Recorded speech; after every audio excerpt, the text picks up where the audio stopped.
This camera right here? A little loud in my ear. Loud. All right. I can bring you down.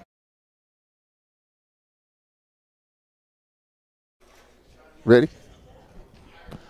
All right, we welcome you to Birmingham, Alabama. Football season is here. That means SWAC Football 2026 Media Day is here. Glad you can join us here on the Brave Sports Network, 91.7 WPRL and WPRL.org. We are on Facebook Live. We're on YouTube, Brave Sports Network. Our producers, the one and only Jay Miles and Cedric Tillman, they do a wonderful job on the radio side of the house and on the video side of the house. And it's another sports season. It is here. We have wall-to-wall coverage of Football Media Day 2026. Players, coaches, athletic directors, administrators, you name it, we'll have it. Wall-to-wall coverage here from Birmingham. Glad you can join us. And we're going to start with Alcorn Athletics Director Wayne Robinson. He's joining us here. As we always like to start with the athletic director to kind of get things kicked off, get the season kicked off, get the juices flowing. A lot going on campus and, of course, here in Birmingham. Mr. Robinson, we appreciate you joining us, Thanks man. so much, Charles, for having me again. It's always a pleasure to sit down with you and your team. I just want to thank you for the support you've given Alcorn State University Athletics over the years, and we really do appreciate you. I appreciate the opportunity once again, and it's always a blessing. It's always a pleasure. It's nothing given. You know, life changes, things change, so I appreciate the opportunity. Look, I remember when we were doing this on the radio side over next door, it was like 10 tables and only like 3 or 4 people covering this. And now, look, you're in 3 or 4 rooms. You got photos on one side. Yes. You got podcasters on the other side. Here in this room, it's full. I mean, SWAC Football Media Day has grown leaps and bounds. It has, and it is really great to see the new administration that we have in the SWAC office, and just social media as a whole has just really transformed college athletics, but in particular the SWAC has grown so much, and we've with SWAC TV and all the other things we have going on, it's really propelled us to another level, and we're excited about it. We really are. It's a great opportunity, not only for our institutions, but it's really good for our student athletes overall. This past year, we were able to do a number of athletic contests on TV, on SWAC TV, and I know going forward, we anticipate doing a lot more of that. So it's pretty exciting. Well, let's start here in Birmingham. One of the late developments that just came out this morning, the predicted order of finish in the Southwestern Athletic Conference. We had the first team and second team last week. That got talked about. And now the predicted order of finish. Cedric Tillman, if you can pull that up for us and let folks take a look at the predicted order of finish. We can start with East or West. It doesn't matter. Of course, there it is on the eastern side, Alabama State, Jackson State. Andrew Body was picked preseason Offensive Player of the Year. I was kind of wondering, would Alabama State be picked to finish first? And that's the case. So Jackson State, Bethune, Florida A&M, Alabama A&M, and Mississippi Valley. So now let's go to the West, ladies and gentlemen. I think everybody wants to know where the Braves picked in the pecking order on the western side of things. And there it is. Prairie View, we kind of expected Prairie View to finish first. Grambling second, and the Braves third. You were making a comment, if you look on the right side there, 90 votes for Alcorn, 93 for Grambling. You felt like that's not really a big deal. No, that's not a lot of disparity between those two spots in the rankings. And you kind of anticipate, as you mentioned, Prairie View being defending champion on our side, to be predicted to finish first. But one thing I've learned over the years and being in athletics as long as I have, once you line up inside the stripes, you just never know what's going to happen. Yeah. And I know that our coach, Coach Thomas, has our guys in a good direction. We got some good kids that are really have been with us.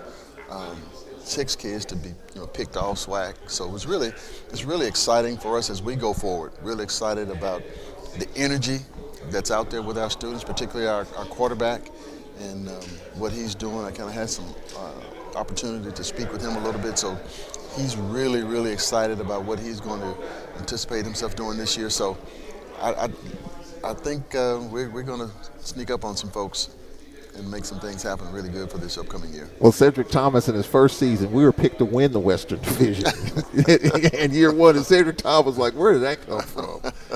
But this is all conversation. Yeah. It gets the blood boiling. It tells us it's football season. It does. But what it does, on one hand, it can make folks upset. But on the other side, if you're a coach and you feel like a little bit of disrespect, it could be some bulletin board material. You're exactly right. It's definitely motivating. I know Coach Thomas, he has a lot of faith in his coaching and his student athletes. And when you get added motivation from voters and things like this, it gives you a lot to talk about in the locker room.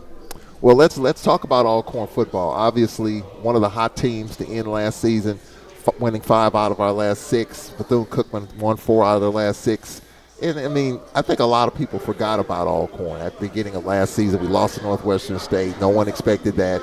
We lose to Alabama A&M. We lose at the Horn to Prairie View, and, of course, UAPB. I think a lot of people just kind of kicked Alcorn to the side the first half of the season. But the second half of the season, winning 5 of 6, and I don't know if a lot of people really recognize that. And over the last few weeks, in terms of people that I've talked to, I think Alcorn can win the Western Division if we do some good things early. We open up against Miles, and we got UAPB, obviously, Texas Southern at home. We got, Grambling. So I think if we pick up where we left off, Jalen Tolbert very much improved. You see the video of him improving his footwork and mechanics and all that.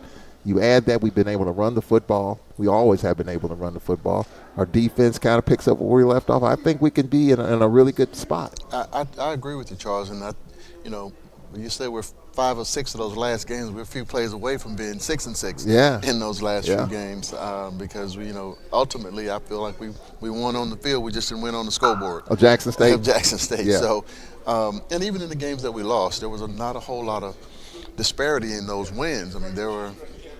Of course, at the beginning of the season, no one expected that, but that was to me an opportunity for us to really go out and do some things. But as you mentioned, we have a really good, in my mind, nucleus of student athletes returning, particularly at the QB spot, and we also have an opportunity, excuse me, with some of the young men that we've brought in.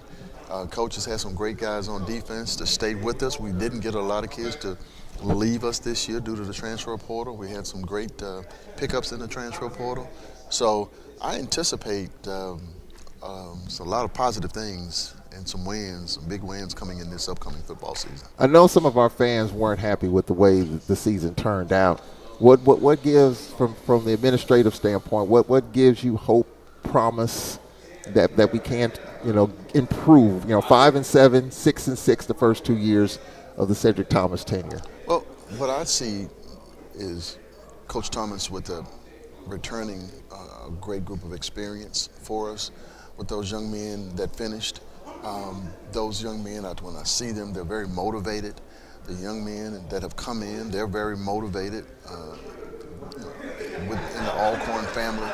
And the culture right now, and the motivation and the excitement that I see amongst the student athletes, the changes in the coaching staff that we have.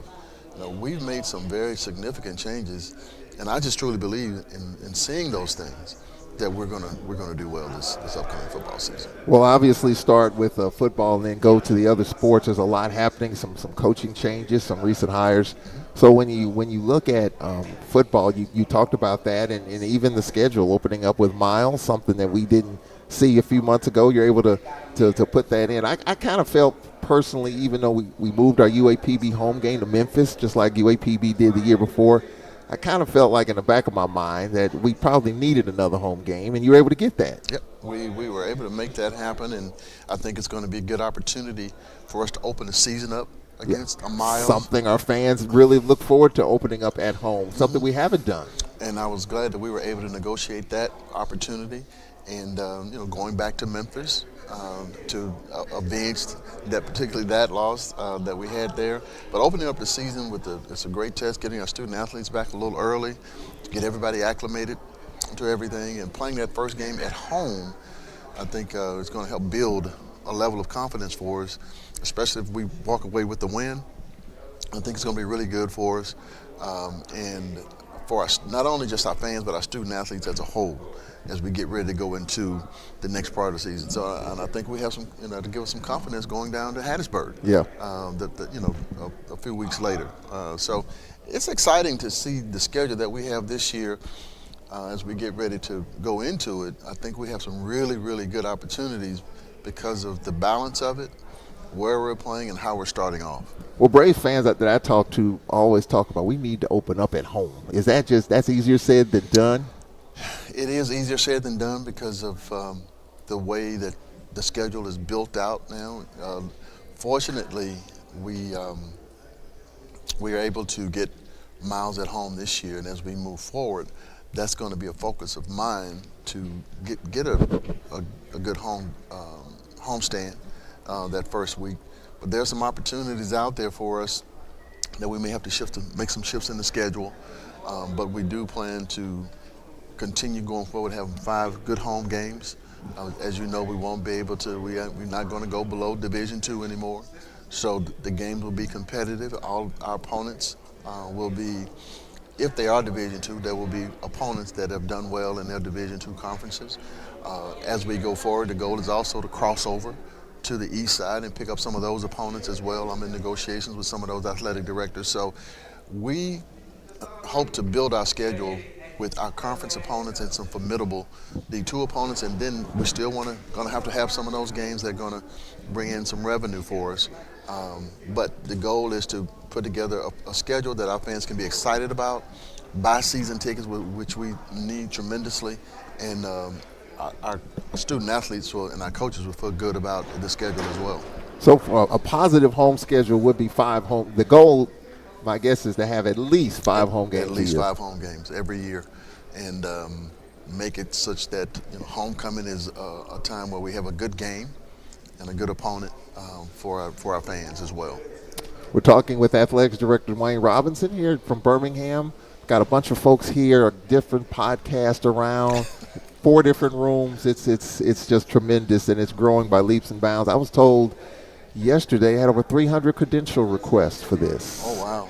Wow. Well, we have some great athletes in our conference that a lot of people want to see. Some athletes transferred into our conference, so it's going to be some talent. When you start talking about kids all the way from Florida all the way to Texas, that's a lot of football. Yeah, that's a lot of football, and it's a lot of good athletes that are going to be playing. And I think our fans are going to be excited about what they're going to see. I'm talking about SWAC fans. Overall. And having SWAC TV engaged in that and that growing itself, it's just making the SWAC the majority preeminent HBCU athletic conference out there. So it's really good for us. And then SWAC TV, you talked about that, the SWAC app and all those different things. And then we have an app. We're going to talk about that as we roll along. But you did mention about the schedule, the football schedule. The commissioner came out a few months ago about no longer playing the Lincolns of the world and the others. Does that make it more of a challenge? First of all, what do you think about that? And does it make it more of a challenge in terms of trying to fill the schedule? It does create a bit of a challenge because at the end of the day, our fans want to see a good football game. So sometimes in those situations, those NAIA schools don't necessarily present the best football game. Nothing against those universities, but the game itself, even though we may get a win, we still want it to be exciting. As we look to step away from that and venture into other programs, we still want to create a good game. Now, some of those other institutions, say in the SIAC or the CIAA, some of those schools present a travel challenge for us. So we now have to get into the business, or for them. So we'll now get into the business, not that we haven't before, of having to incentivize those schools to come to us, which is not necessarily anything wrong with that because we do the same thing when we go to the larger institutions. So that part in itself will create a few challenges in that regard because we now have to look at certain football programs that we want to come on our campus and give us a good football game. But again, having to incentivize those schools to come and do certain things to get them here, that part also we have to look at as well. So we're going to continue to try to put together a really good football schedule for our fans. And by looking at our East conference opponents, we're going to try to do some things with them on maybe some home and home opportunities as well as we look down the road and look at our forecast, our schedule going forward. And I'm going to ask an unrealistic question. After the Mississippi State game last year, I know some folks on social media say, you know what, let the heck with playing these FBS schools. I don't care if it's USM, I don't care if it's Mississippi State, just the fact it's 85 versus 63, 85 scholarships versus 63. We see the lopsided scores.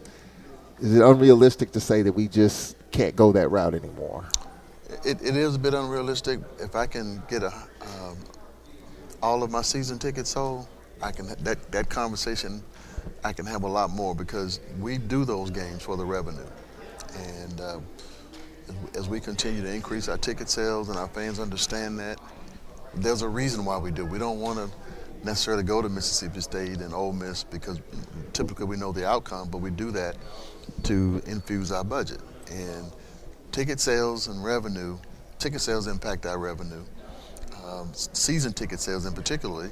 And I understand that, now that we have SWAC TV, some fans, that's potentially may impact our season ticket sales as well. But that's where we need to enhance our revenue, the revenue side of all of our games being well attended. And that helps have that conversation of not having to go to those schools as often.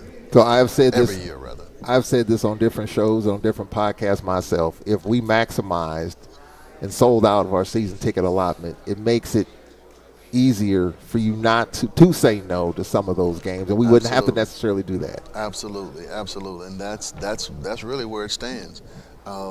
Very, very few Division I institutions make enough revenue to match their expenses. Yeah. It just doesn't happen. But we want to try to minimize it as much as we can. Season ticket sales and the games and different other things that we will try to do as we bring in sponsors and for things. They see people at the game, that enhances potential sponsorship opportunities. So there's a number of factors that go into increasing the revenue. The game guarantees is one of them. Our basketball program. Last year they had the highest guaranteed amount that we've ever raised. And from what I understand now, over $1 million in game guarantees. That really not only helped the basketball program, it helped our budget as well. But we had to play those schools. They had a good season. Now this year, and I don't mean to switch gears a little bit, but just kind of sharing a little bit more information in that arena. This year, we're still doing those games, but Coach Morton now is being more strategic as to how he plays those games because he needs funding. We're going to step into revenue sharing this year. We still have to get those funds from basketball to infuse our operating budget. So it's a tough situation to be in, but we try to navigate it as best we can. Yeah. But ticket sales and other things really can help that the revenue side of our of the school, and we can make some other decisions if we need to as we go forward. Well, there's no doubt to me that in this new landscape of pay for play and all of that, it seems like it is putting some extra pressure or strain, may be the right word, if we're just being brutally honest about it. Private equity is getting involved in athletics now, something that, even on the pro level, that's a lot of money being infused. Is that just kind of, is this kind of what we kind of expected to happen? Well, Charles, I tell you, I think we talked about it just a bit. Once gambling got involved in college athletics, and then the revenue sharing piece got involved, there's so much money now engaged in college athletics. So now, we're talking about general managers and all these different things. So there's so much, the picture and the pie has grown so much, and we have to adjust to some of those things. And it is, to your point, it's where it's going. The business side of it has become more business. As you mentioned about private equity, schools now are going to get their uniforms, patches on their uniforms from different companies. So it's a number of different things that have just evolved. Yeah. Have you thought about private equity being infused for Alcorn athletics? Have you been approached about that? I haven't been approached about it yet, But I'm sure someone will be reaching out, if not after this conversation, at some point very soon, because it's an opportunity for growth, for different companies as well. So, but we're open to doing it whatever way it can impact our athletic programs. So we can sit down, but it has to be a win-win Yeah. and done the right way. We want to continue to make sure Alcorn is viewed in a very positive light whenever these decisions are made, and we're working with the right people to help move us forward. We're talking with Alcorn Athletics Director Dwayne Robinson here in Birmingham, Alabama, at the Sheridan Hotel, where the 2026 SWAC Football Media Day is taking place. Behind us here, we've got the main room. I think Cedric's got a camera in there just to give you the ambiance, the scene. There it is, a good view of the stage, the main stage there. And if you pan around, you'll see press row, where a lot of the newspaper folks will be sitting, and some of the interviews will be taking place. On that far wall, there's a door, an entrance where the other podcasters are over there as well. So this thing is growing by leaps and bounds. A good job with Cedric with the camera, just panning around. Where you see where that light is, that's where SWAC TV will be having their coverage. So you have ESPN on the main stage with Tiffany Green and Jay doing that, and then obviously you've got SWAC TV. That's where that light is, and then on the other side you got the podcaster. So a lot going on. John Grant is here. We'll be talking with him as well. We're talking with the Athletics Director Dwayne Robinson. All right, Mr. Robinson, a lot of folks are like the infrastructure improvements. We kind of talked about it. You and I talked the other day about the Whitney renovation, because people want to, it seems like every week people want to know. Give us an update. Right now, we're very close to starting that renovation. It looks like August. We're going to start that renovation on the pool side, if you're familiar with the Whitney. The paperwork and everything seems to just kind of, it stretches itself out over a period of time. This has nothing to do with administration or anything like that, but when you're dealing with all these different entities to make things happen, I just know we're a lot closer than we were than when I first got here, or where we were when we had this conversation, from what I understand, 5 or 6 years ago. So we are right there. August looks like the last part of August looks like the timeline that we'll be really setting up to go ahead and start some work in there. So I'll see you with a hard hat and a shovel September-ish. That you'll likely do that. Hopefully, maybe the week of the first home game that we'll be, having that photo op out there, getting ready to do something, because it will be impacting some parking and some other things on campus, which we're planning for right now.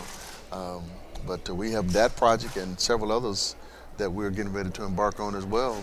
Now those projects will be going on simultaneously, while the Whitney, the tennis complex that we'll be totally redoing. We're working with the USTA as well with that. We'll be doing a renovation to our track field. We're going to do a brand new track and put a turf soccer field in the middle of it. We're going to do some things to our men and our women's softball field as well, and baseball. So we have several projects that probably in the next 12 to 18 months, you'll see some marked changes with our athletic facilities, along with some great coaches that we just hired. What about football? Any talk about doing anything with Spinks Chasm? Any tweaks or potential renovations or any additions there? There is some conversations about doing some things. I'm going to hold off on that because I don't want to say too much, and before we really get something inked in writing to do that. But there are some, we're going to do some things to Spinks Chasm, and the president is all on board and really pushing that as well. I know one of the things, and this is probably maybe a dead horse, it was talked about at Spinks Chasm, the field, which we get praises for how well it drains. But then there's some discussion about turf. Any that was discussed previously? Any additions to that, or we're pretty satisfied with the way things are going as far as the field is concerned at Spinks Chasm? Right now, I think we do a really good job of taking care of our field. We get a lot of compliments on our grass field. I think we likely have one of only few grass fields left in the conference. I don't know who does have one outside of us, but right now, because of all the other projects we have going on, that is not right now a priority. But I can't say that it's not ruled out for potential overhaul going forward. But right now, it looks good. It looks really good having that irrigation system out there, and I think the turf. I know that there's a lot of different ways you can install turf where the heat is not as bad. But right now, it looks pretty good. Well, let's talk about some of the staff hires. There's been some additions there, some changes there. Just talk about some of the staff additions that we've seen here over the last few months. Well, we've done some things in football. A couple of the coaches, Dwayne Taylor, who used to be at Alabama A&M, Samaje Smith, and the other coach, Wilson, who's also new to our staff. In football, another good hire for us is Stephen Houston, our new strength coach, who's was at Colorado, played in the NFL for a few years. He started just weeks ago. And also, we are bringing aboard a new track coach who's an alum. And we're really excited about having with us Mr. Ryan McKenzie, an alum who really has done a lot with our, in his previous stint at William Carey. And just excited about bringing him on board. Also, we have a new assistant baseball coach coming on board as well. So it's a lot of moving parts with our coaching staff and people these days, and we're just excited to bring this new infusion. Just hired a new volleyball coach, Obadiah Montgomery, who's a Tougaloo grad, but is just coming on board as our new volleyball assistant coach. So looking for great things out of these new hires that we're bringing on board, and we think they're going to make an impact on our program. Also, and we're probably late to the party here, but a hiring of a compliance. Definitely. Just hired Mr. Marcus Dantzler in our compliance. We have been down without a compliance person for a while, and that's a very critical position for us.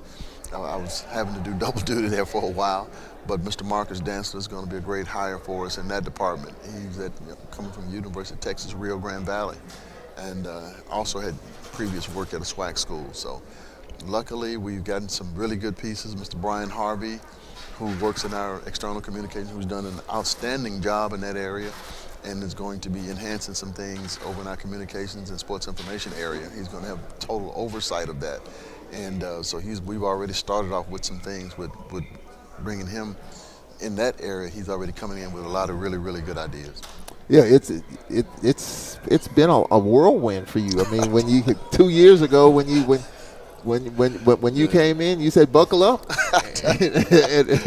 and here we are. Here we are. Are you totally buckled in, or is the seatbelt loose a little bit? The seatbelt is still loose just a little bit, but I tell you, I'm more buckled in now than I have been, because not only did I feel like I've enhanced the staffing, which is huge.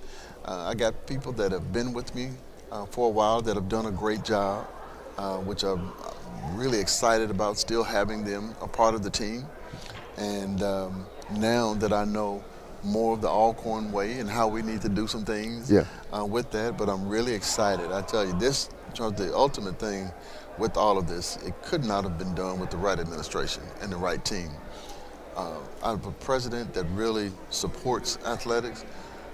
The cabinet, we work well together, starting with from the VP of Finance, Mr. Parker, Student Affairs VP, Dr. Ed Rice. We really, really work well together. And but those are just a couple of entities that I work with. But and Dr. Cook helps that synergy that we have. Yeah. So that's where it really starts with, because if your leader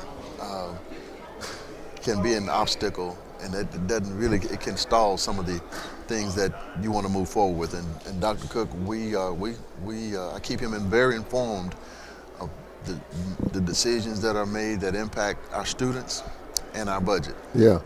So really try to be a part of, make him a part of as we go forward. So it's exciting. It's really exciting. Well, I want to ask you about obviously basketball. I mean, we with pretty soon players will be coming in the next few weeks. Coach Morton, had a good run there. Um, Lost in the SWAC tournament, obviously, and then the roster was kind of depleted due to eligibility and players playing that out. And was there a point in which the roster was zero, or was it one or two? And then, obviously, how is it looking now as he tries to replenish it? Well, I tell you, let me first give Coach Morton a lot of credit for putting together a team last year that never quit. You know, he put together a group of young men that kind of from all over the place. I think he started with a small group that was a foundation, added to that, but we dwindled down to about 8 players during the year. Yeah. And they just kept going and going and going. And it's interesting, and we talked about it, we talk about it a lot, but it really, we saw it come to fruition right on our campus. We had 3 players to leave our program and go and get NIL deals that were significant enough for them to leave, and now Coach has to start back over, from scratch. And I think he's done a really good job of. I think he has an eye for talent. So the biggest challenge is getting in a big. We thought you might have another year or so. I do not. But my doctors have also said, that. eligibility and health. I understand. So the challenge has been getting a big, but I think he's put together a really good roster of young men it's going to be exciting to watch. Yeah. We got a 4-star joining our program, which I think Coach is going to. He's changed his coaching staff as well. Yes. Added two other new young fiery coaches to his staff. They're out there beating the ground, recruiting. They're all over the place with that. So their faces are out there, all corners out there. So it's going to be exciting to watch that particular program because what I see Coach trying to do, he's going to get involved in a revenue sharing piece this year. So we have to step into that space of being able to enhance what we do for some of our kids. So I think we're going to potentially surprise some folks in that space as well. You mentioned it earlier with the new landscape. Apparently, going to be playing a lot, and you say he was strategic about his schedule. I got a chance to look at it, but a lot of road games again. But it's just an unfortunate. And I'm on these different shows. We talk about it. We fuss and cuss about it. Right. Like it's just an unfortunate reality. You got to get the money from somewhere, and now you're trying to get talent, and it costs money to get that talent. It does. It does. One thing that changes regularly and often, that is expenses and revenue. Yeah. The expenses continue to go up, but we need to try to get the revenue to continue to grow as well. As we go into each athletic year, there's something that new that's put on our plate that we have to do almost in order to stay in with the competition that we have, whether it's technology, whether it's some form of the student athlete. There's always something that we have to take into account and say, okay, we need to do this in order to stay competitive. And one of the biggest things is revenue sharing and being able to do something for our athletes, because we'll get the talent, but the unfortunate thing is once we have that success, it becomes bittersweet because we had one school that I want to say it's Mercer that picked up 8 baseball student athletes out of the SWAC. That's significant, but it says something about our conference. But when you can just come in and get the school's best talent, that's tough. Yeah, that's tough for any coach. And then we lost some baseball players in a similar fashion. Mm-hmm. We sure did. Lost a kid to a conference school. Yeah. Lost a basketball player to a conference school. Yeah. So that's one rule I wish they had not changed, which is conference transferring. But somebody mentioned that to me the other day. They said, you know what, if there's one rule that we need to walk back, if you transfer from one school to another, you got to sit out. I would not agree with that. Even if it's not being able to transfer within your conference, because that's tough when you got a kid comes directly from your program, and the very next year you have to play against that kid in your program. But I'm sure if I was a parent, I would probably fight against it because you're reducing the kid's opportunity and possibilities of playing other places. So, Yeah. but it does present some challenges because it's already competitive enough out there trying to compete against the schools outside the conference. Yeah. So The synergy from women's basketball, obviously hosting a WNIT game.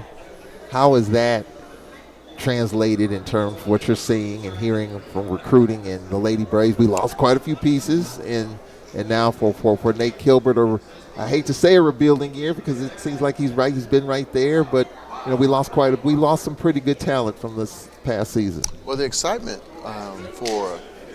from that particular game was great, and it still is. I mean, it really made a significant impact on our athletic program. I've talked to Coach Nate. He's made it very clear that it was really good for him and the program when it got into recruiting. But the best players, everybody's after him. He just mentioned the other day that a conference school, came up with a significant amount of money on a student athlete that had truly committed to us verbally, and she had to have a tough conversation with Coach and change her mind to go to one of our conference schools. So that's, even though it gave us some attention, it also put us in a competitive zone with some of our sister schools and other schools in general. So playing in that game was really good for us. And Coach Nate's success over the last couple of seasons has been good, not only for the women's basketball program, but it's been good for our athletic program. So we hope that we can continue to step into that space of revenue sharing and NILs for our student athletes, because what I'm seeing as it continues to grow, that is pretty much the starting foundation for our students. Now, it's going to be great that our infrastructure is going to be better and different, but we're going to have to step outside, cut outside the lines a little bit when it comes to those two things and doing some other things to continue to create an environment where students that come to Alcorn, they are excited about being there, and that's where they want to be. But when you throw dollars on the table, sometimes it erases some other conversations. But we're going to keep moving forward. Softball and baseball, we just completed those seasons in the last couple of months for Coach Billy. Obviously, team trying to build. We lost some players to the transfer portal, and in baseball, Coach Reed, who was the assistant coach this past season, has moved on. So there's been some moving pieces with softball as well as baseball. For softball, congratulations to Coach Billy. She's a new mother, and so congratulations to Coach Billy. Congratulations, Coach. Congratulations to Coach Billy on that. But what do you see as far as softball and baseball? What are you seeing there? Well, I know Coach Billy. She works very, very hard as a coach. She is not satisfied with the way she had every anticipation and a whole lot of confidence in making the postseason this year. So not making the postseason is definitely going to rev her up even more. Unfortunately, we did lose a couple of kids once again to some conference schools that they gave them a little bit more than we could, as baseball as well. So Coach Hardy, I know we're better than we were when he first got here. We've gotten better each year, and I truly anticipate both of those programs being a lot more successful this upcoming year. Yeah, and this is just the competitive nature of what we're seeing here. It is. I mean, there's so much you got to deal with now, and even with the rules, we talk about that, the 5 for 5. I'm hearing that's getting a lot of consternation. And is it pretty much as strict as it sounds? It is, and I'm actually kind of glad that that rule passed. Explain that to folks who are still trying to wrap their brain around the 5 for 5, wrap their minds around the 5 for 5 concept. Well, what happens is you have 5 years to play to get in your 4 years. They're trying to do away with waivers, getting hurt, all those kinds of things with the NCAA. So, and that clock will actually start the moment you enroll into a Division I program full time, and I want to make sure that I'm saying this right. You enrolled in college full time, and then, or after your 19th birthday. So they put an age limit on it and a window. So it really is going to hopefully prevent these guys going overseas, not having gone to college, or these different things, staying out of college for a couple of years, trying to come back and play. That has had such an impact on just colleges across, and really recruits. Yeah. You know, kids coming out of high school, kids coming out of junior college. When these guys get a chance to come back from all these different places and infuse the program, it's great for the program in the sense of the programs potentially have an opportunity for some success, but it really does impact those student athletes who are just getting started in their athletic careers on the college level. From an Alcorn perspective, that 5 for 5, is it good? Is it good for us, bad for us, neutral for us? Well, I think it's neutral because right now we don't really have to manage that too much. We're not in a space where we have a number of kids that need an extra year to play. Yeah. Our challenge is keeping the good ones that we develop. Yeah. So that's for us is the biggest challenge in getting convincing parents and relatives and friends that Alcorn is a good place for your child to come, in spite of being offered just $25,000 Yeah. or $50,000. My colleague here says want to get my AD golf attention. But that's the challenge for Alcorn. Yeah. It's not so much having the length of time. Of course, you may have one or two kids that you want to come back. I just look at Andrew Body, somebody like that, who potentially, if he got hurt this year, would probably have some challenges trying to get back on the field for another year. So we don't have that. Our biggest challenge is just mainly creating a situation where the young men and young women really want to be at Alcorn. And we know what some of those challenges are, and we're just trying to address them the best we can. Well, what is the big challenge right now as far as athletics is concerned?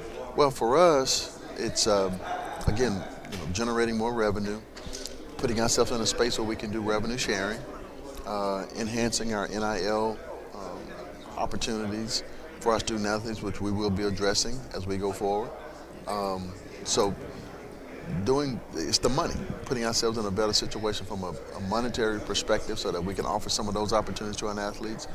The infrastructure at Alcorn is good. We are, a lot of students talk about off-campus housing, which we are addressing to some degree on campus, but off-campus housing for a lot of kids these days, apartment living is a big, big deal.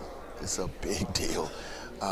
Most of them have cars now, so they can get away from campus, but they want their own level of privacy and money and being able to do some of the things they want to do. And our infrastructure, even though we're growing in that space, we're just not as far down the road as we need to be, because as I talk to my coaches, roommate living is just not the space that they come from. Yeah. A lot. And so just something that small can change the mind of some of these students that come from these larger universities. But again, we're addressing it, but we also have to continue to address the other side as well, which being able to make some offers, financial offers to these kids and say, hey, we have this for you, and we're a developer. We know we might not have you for an extended period of time, but you can come to Alcorn, play, and have some success and move on to the next opportunity.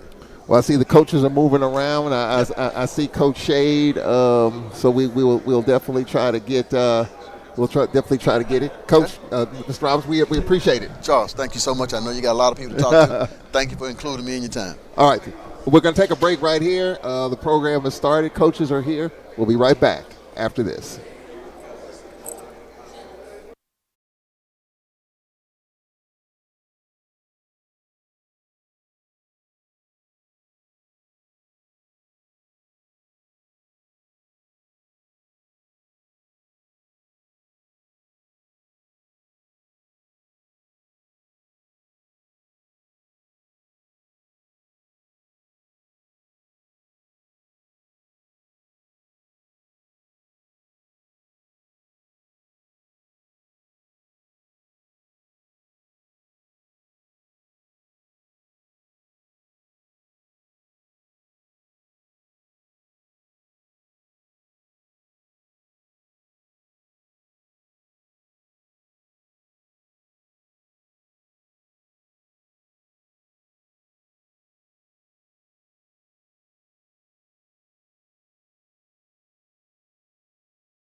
Welcome you back to Media Day 2026. Glad you can join us. We're getting all the coaches as they come in. We've got Bethune-Cookman's head coach, Coach Woody, coming up next. And ladies and gentlemen, it is an honor and a pleasure to talk to someone that was the quarterback's coach at Alcorn State University. I have high praise and respect for Coach Quinn Gray, Sr., joining us. Coach Gray, congratulations. Thank you, man. Welcome back to the Southwestern Athletic Conference. Thanks, man. Appreciate it. It's going to be fun. I'm looking forward to it, man, and it's been fun already. So, looking forward to having a great year and competing in the SWAC. You were the quarterback's coach at Alcorn, and I just remember that time being on the field with you, working with the quarterbacks. That experience that you had working for Alcorn, how did that translate into where you are right now? How big of a part of that? Well, all of my experiences sort of kind of helped me grow into the coach that I am today. And, you know, while I was at Alcorn, I had a chance to work under Coach McNair. And we know the man that Coach McNair is and always has been. And just some of the things that he was able to give me in terms of my career and how to do certain things sort of kind of allowed me, because there's some of the things that he did while I was there that I utilize today. And, you know, those things and those experiences are what build, you know, coaches into the coaches that they are as it relates to them moving down in their career. So for me, you know, that experience right there in itself helped propel me to where I am today, because once I left there, I went on to Memphis and then to Albany State, and now at my alma mater at Florida A&M University. So that experience for me was one in a million. One of the things that I just remembered was just being with you as quarterbacks coach. No nonsense, just, I mean, there's a time to smile and BS, but there's a time to work. Mm-hmm. And just watching you at Albany, watching you at FAMU, it's kind of a no-nonsense approach. I mean, there was a situation in the spring in which players were just going on the field and brag and say, "Hey, man, look, you got to earn that opportunity. Right. Like nothing's going to be given with your administration." Absolutely, and that's what life's about. You know what I mean? So what happens is, man, we got to make sure that we're preparing our young men in this generation of leaders into what we want them to be. And help them understand, like, you got to earn the right to play on Bragg Memorial Stadium, and that starts on the practice field and in the classroom. So for me, you know, in the past they've been utilizing Bragg Memorial Stadium and the game field as a practice field. So for us, we're going back on the grass on the practice fields to make sure that, you know, you earn the right to put foot on Bragg Memorial, Ken Riley Field. So at the end of the day, man, that's how I was brought up. Nothing was given to us. Everything that we had to earn. And that's truly, again, that's what life's all about, and that's what we're trying to instill into our young men. When I talk about football, and it doesn't matter at any level, you talk about the head coach and the quarterback, and we talk about the defense and all, but it's always the head coach and the quarterback. In the NFL, it's the coach and the quarterback. So for you, it's the head coach and your quarterback that you brought with you, Knowles. Just talk about that. Just a phenomenal young man. You know, a guy that has led my program for the last 3 years at Albany State, and you know, for me to have a person to be able to guide and help guys matriculate and learn the offense is a blessing. So to have the experience that he has, and to be able to have him leading the charge and helping us as coaches in certain aspects, you know, it's a tremendous feat for us, because there's some things that we as coaches don't have to say that he can say, you know, and it comes across a little bit better at times because one of their teammates are saying it to him versus a coach. So for us, he's a phenomenal young man. He's a graduate. He's about to be married and all that good stuff. So you know, just one of those young men that if you had a daughter, you definitely would want him to be a part, if that's, you know what I mean, one of those things. But at the end of the day, he comes from a great family. His mom and dad are wonderful people, and you can understand why he's the person that he is. Well, I tell you what, when you look at the SWAC, coming back in the SWAC, you know what's happened in this league. And when I talk about Florida A&M, and you know what's the whole postseason stuff, I don't even talk about that, because we've seen teams in this league win despite the postseason challenges. And I'm sure, is that something that you talk about?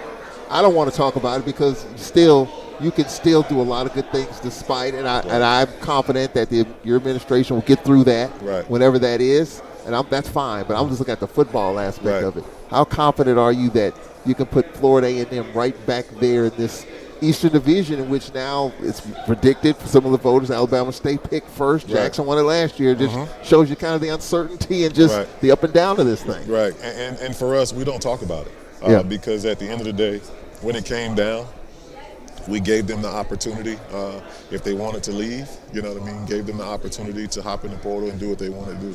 Once you decided, after we gave them that week and a half to decide whether they wanted to stay or not, okay, let's turn the page. Yeah. Because there's some things that we have to do to get ourselves out of this. And once we get ourselves out of this, we ain't looking back. So at the end of the day, our guys have done a tremendous job of holding each other accountable for going to class and doing the things that they need to do to make sure that this situation doesn't happen to anybody in the future. So for us, man, it's about, going out and preparing each and every week and trying to play spoiler, for a lack of a better term. You know what I mean? Because to be honest with you, with the new HBCU poll, you still have the opportunity to be the #1 team, despite not having the opportunity to go to the SWAC championship or the Celebration Bowl. So for us, there's still goals that we can achieve, and we're still going to try to achieve those goals. So we're excited about where we are, and we're excited about moving forward because our kids understand that they're starting something new and have the opportunity to bring FAMU back to where it needs to be from an academic and athletic standpoint. How would it feel to come back to Alcorn October 17th? Oh, it's going to be great, man. I hadn't been on the reservation since 2022, so I'm excited to come back and see how things are going. I'm Patton's and all that good stuff back there. He's already hit me up because we talk about post-game meal and all that good stuff. Okay. So I'm excited to get back onto the reservation when we get the chance to. And then Florida A&M coming to Alcorn. That's something that has not happened in a long time. Right? Yeah. I think the last time we played, it was probably early '80s, if I'm not mistaken. So yeah, it'll be a first time for a lot of things when it comes down to going to Lorman and being back on the reservation. So we're excited. I'm looking at you right now. I can see the intensity right now.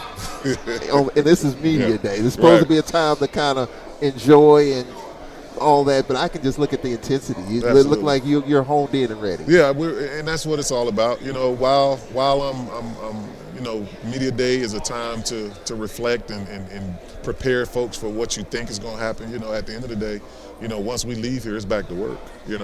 So while I'm sort of kind of loose right now, I still, we still got to make sure that the main thing stays the main thing. I can't ever remember you being loose. So yeah, man, this is loose for me. You know what I mean? Being able to just relax and see the sights and see the coaches and the players from the other teams. I'm excited to meet some of those guys, man.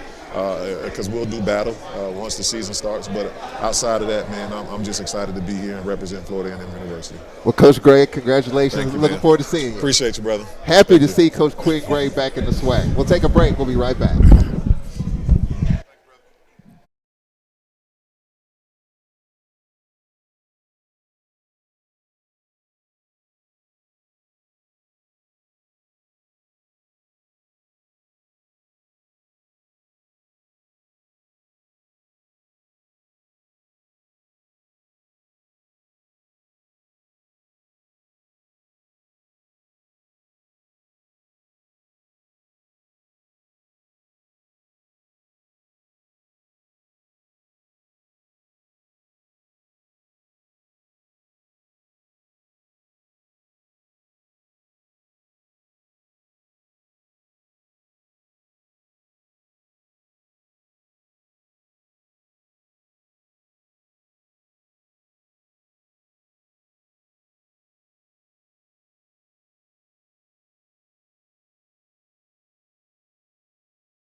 All right, we welcome you back to Birmingham. One down and quite a few more to go. And joining us next, we have the SWAC champ head coach, Tremaine Jackson. Coach, we appreciate it. Thank you so much for having us. Well, I learned something about you last night.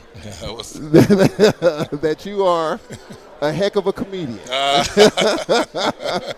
I didn't realize that you could tell some stories, and it's good to have the seriousness with the humor. Yeah, that's it. We try to have a lot of fun with this deal. We spend a lot of time together. Our players say that all the time, and so we're serious when we're serious. But when we have a chance to let our hair down a little bit and sit back and relax amongst the company of friends, we certainly do that. and yesterday was definitely that. Yeah. Look, Coach, I tell you, this time last year, you looked very confident. Yeah. My friends and colleagues saw you say you're cocky as heck. But when you can talk the talk and you can walk the walk, that's all that matters. And you talk the talk. You had the Atlanta shirt on. We're going to Atlanta. I mean, whether y'all believe it or not, and you walked the walk. You went to Atlanta. I know you came up short there, but the fact that you won the division, you won the SWAC in year one, in which, and I'm an older guy. You hear. Well, it takes 3 years and all. You don't have that kind of time now. You don't.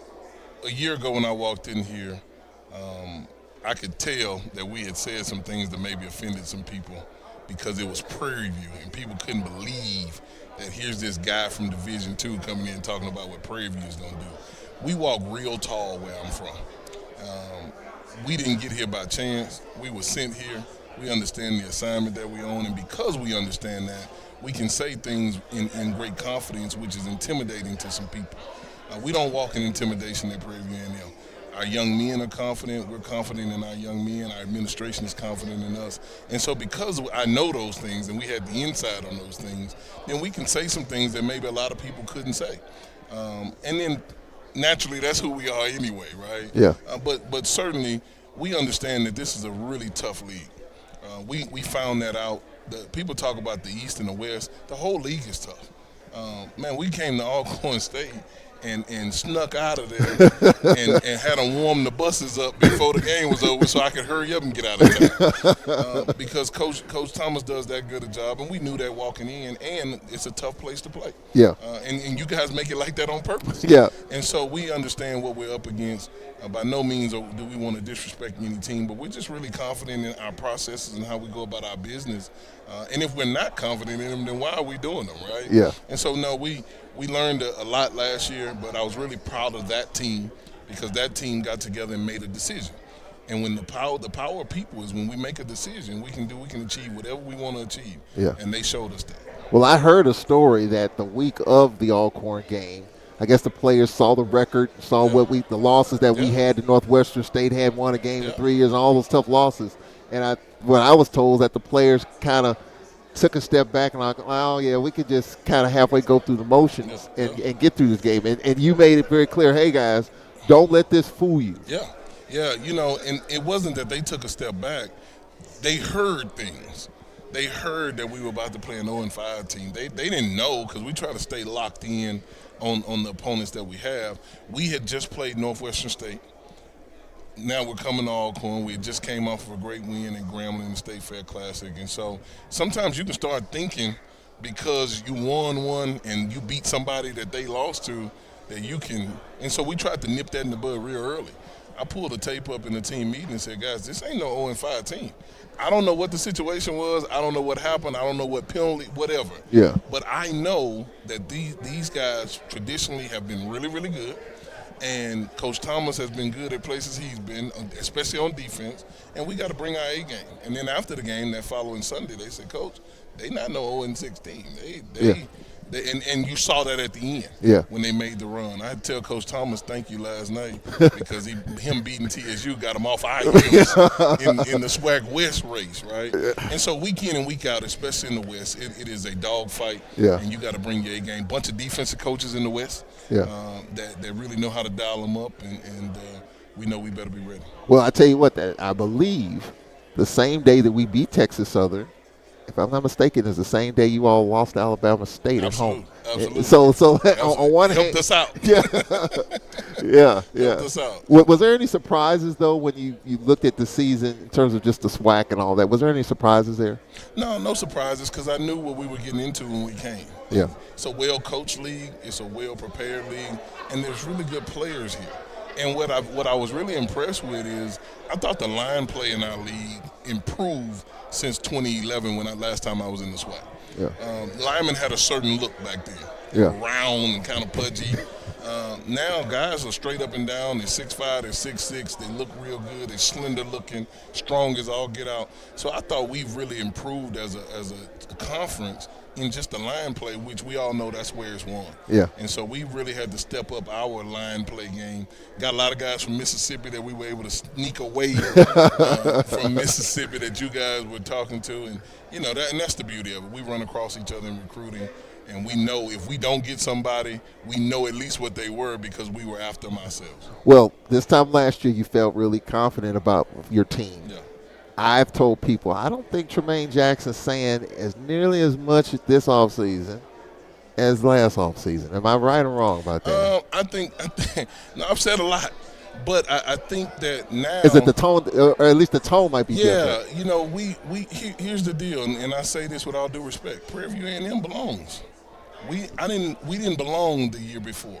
Nobody gave us any respect, so I had to kind of rattle some cages to let folks know, hey, we here and we play football, and now we belong. I feel like people understand we belong. So some songs I had to sing a year ago, I ain't got to sing no more because when we walk in the room, we here to play football. Yeah. And so now what we can really focus on is finishing the fight. We understand in order to finish a fight, you got to start one. And we're going to start one August 29th at Tarleton State. And we understand the hills and the peaks and valleys we got to go through to get back to Atlanta. But our goal is December 12th to have the confetti to fall on us in Atlanta. Yeah. And the confetti falls sideways in Atlanta, so it gets on everybody. I stood there and I watched it. So we don't have to say much anymore because our players understand what it is. When you come to Prairie View A&M, if we don't get the confetti in Atlanta, it was a failed year. And that's tough for a lot of people. Some people are seeking comfort to win 8-9 games. That's not us. No longer, man, we're trying to get that confetti. Yeah. And it falls sideways. Yeah. And so that's us now, so we don't have to say as much. Well, T.C. Taylor said it in the Port City Classic press conference against Alabama A&M. He said that loss at home to Prairie View still sticks in his gut. Mm-hmm. And this was a few weeks ago. Mm-hmm. That loss in the Celebration Bowl, and I thought you had it. Mm-hmm. But when you talked about what happened, does that game still stick with you, or do you move on? No, we moved on. We analyzed the game like we do everything. Here's the deal. As soon as that game was over with, the next collective started getting put together. We were in recruiting. We didn't have a chance. When the year turned, the portal was open. We didn't have a chance to sit and wallow in our sorrows, right? I hugged everybody on that team. I told them thank you for getting us to a certain point. And now I told the next collective when they came in that now it's your turn to put us over the top. Yeah. It's just that simple. It turns the corner. If you spend a lot of time wallowing and analyzing, trying to go what happened, this, that, and the other, then I think you missed something along the way. We immediately began getting ourselves ready to finish the fight. We know what it takes to fight there.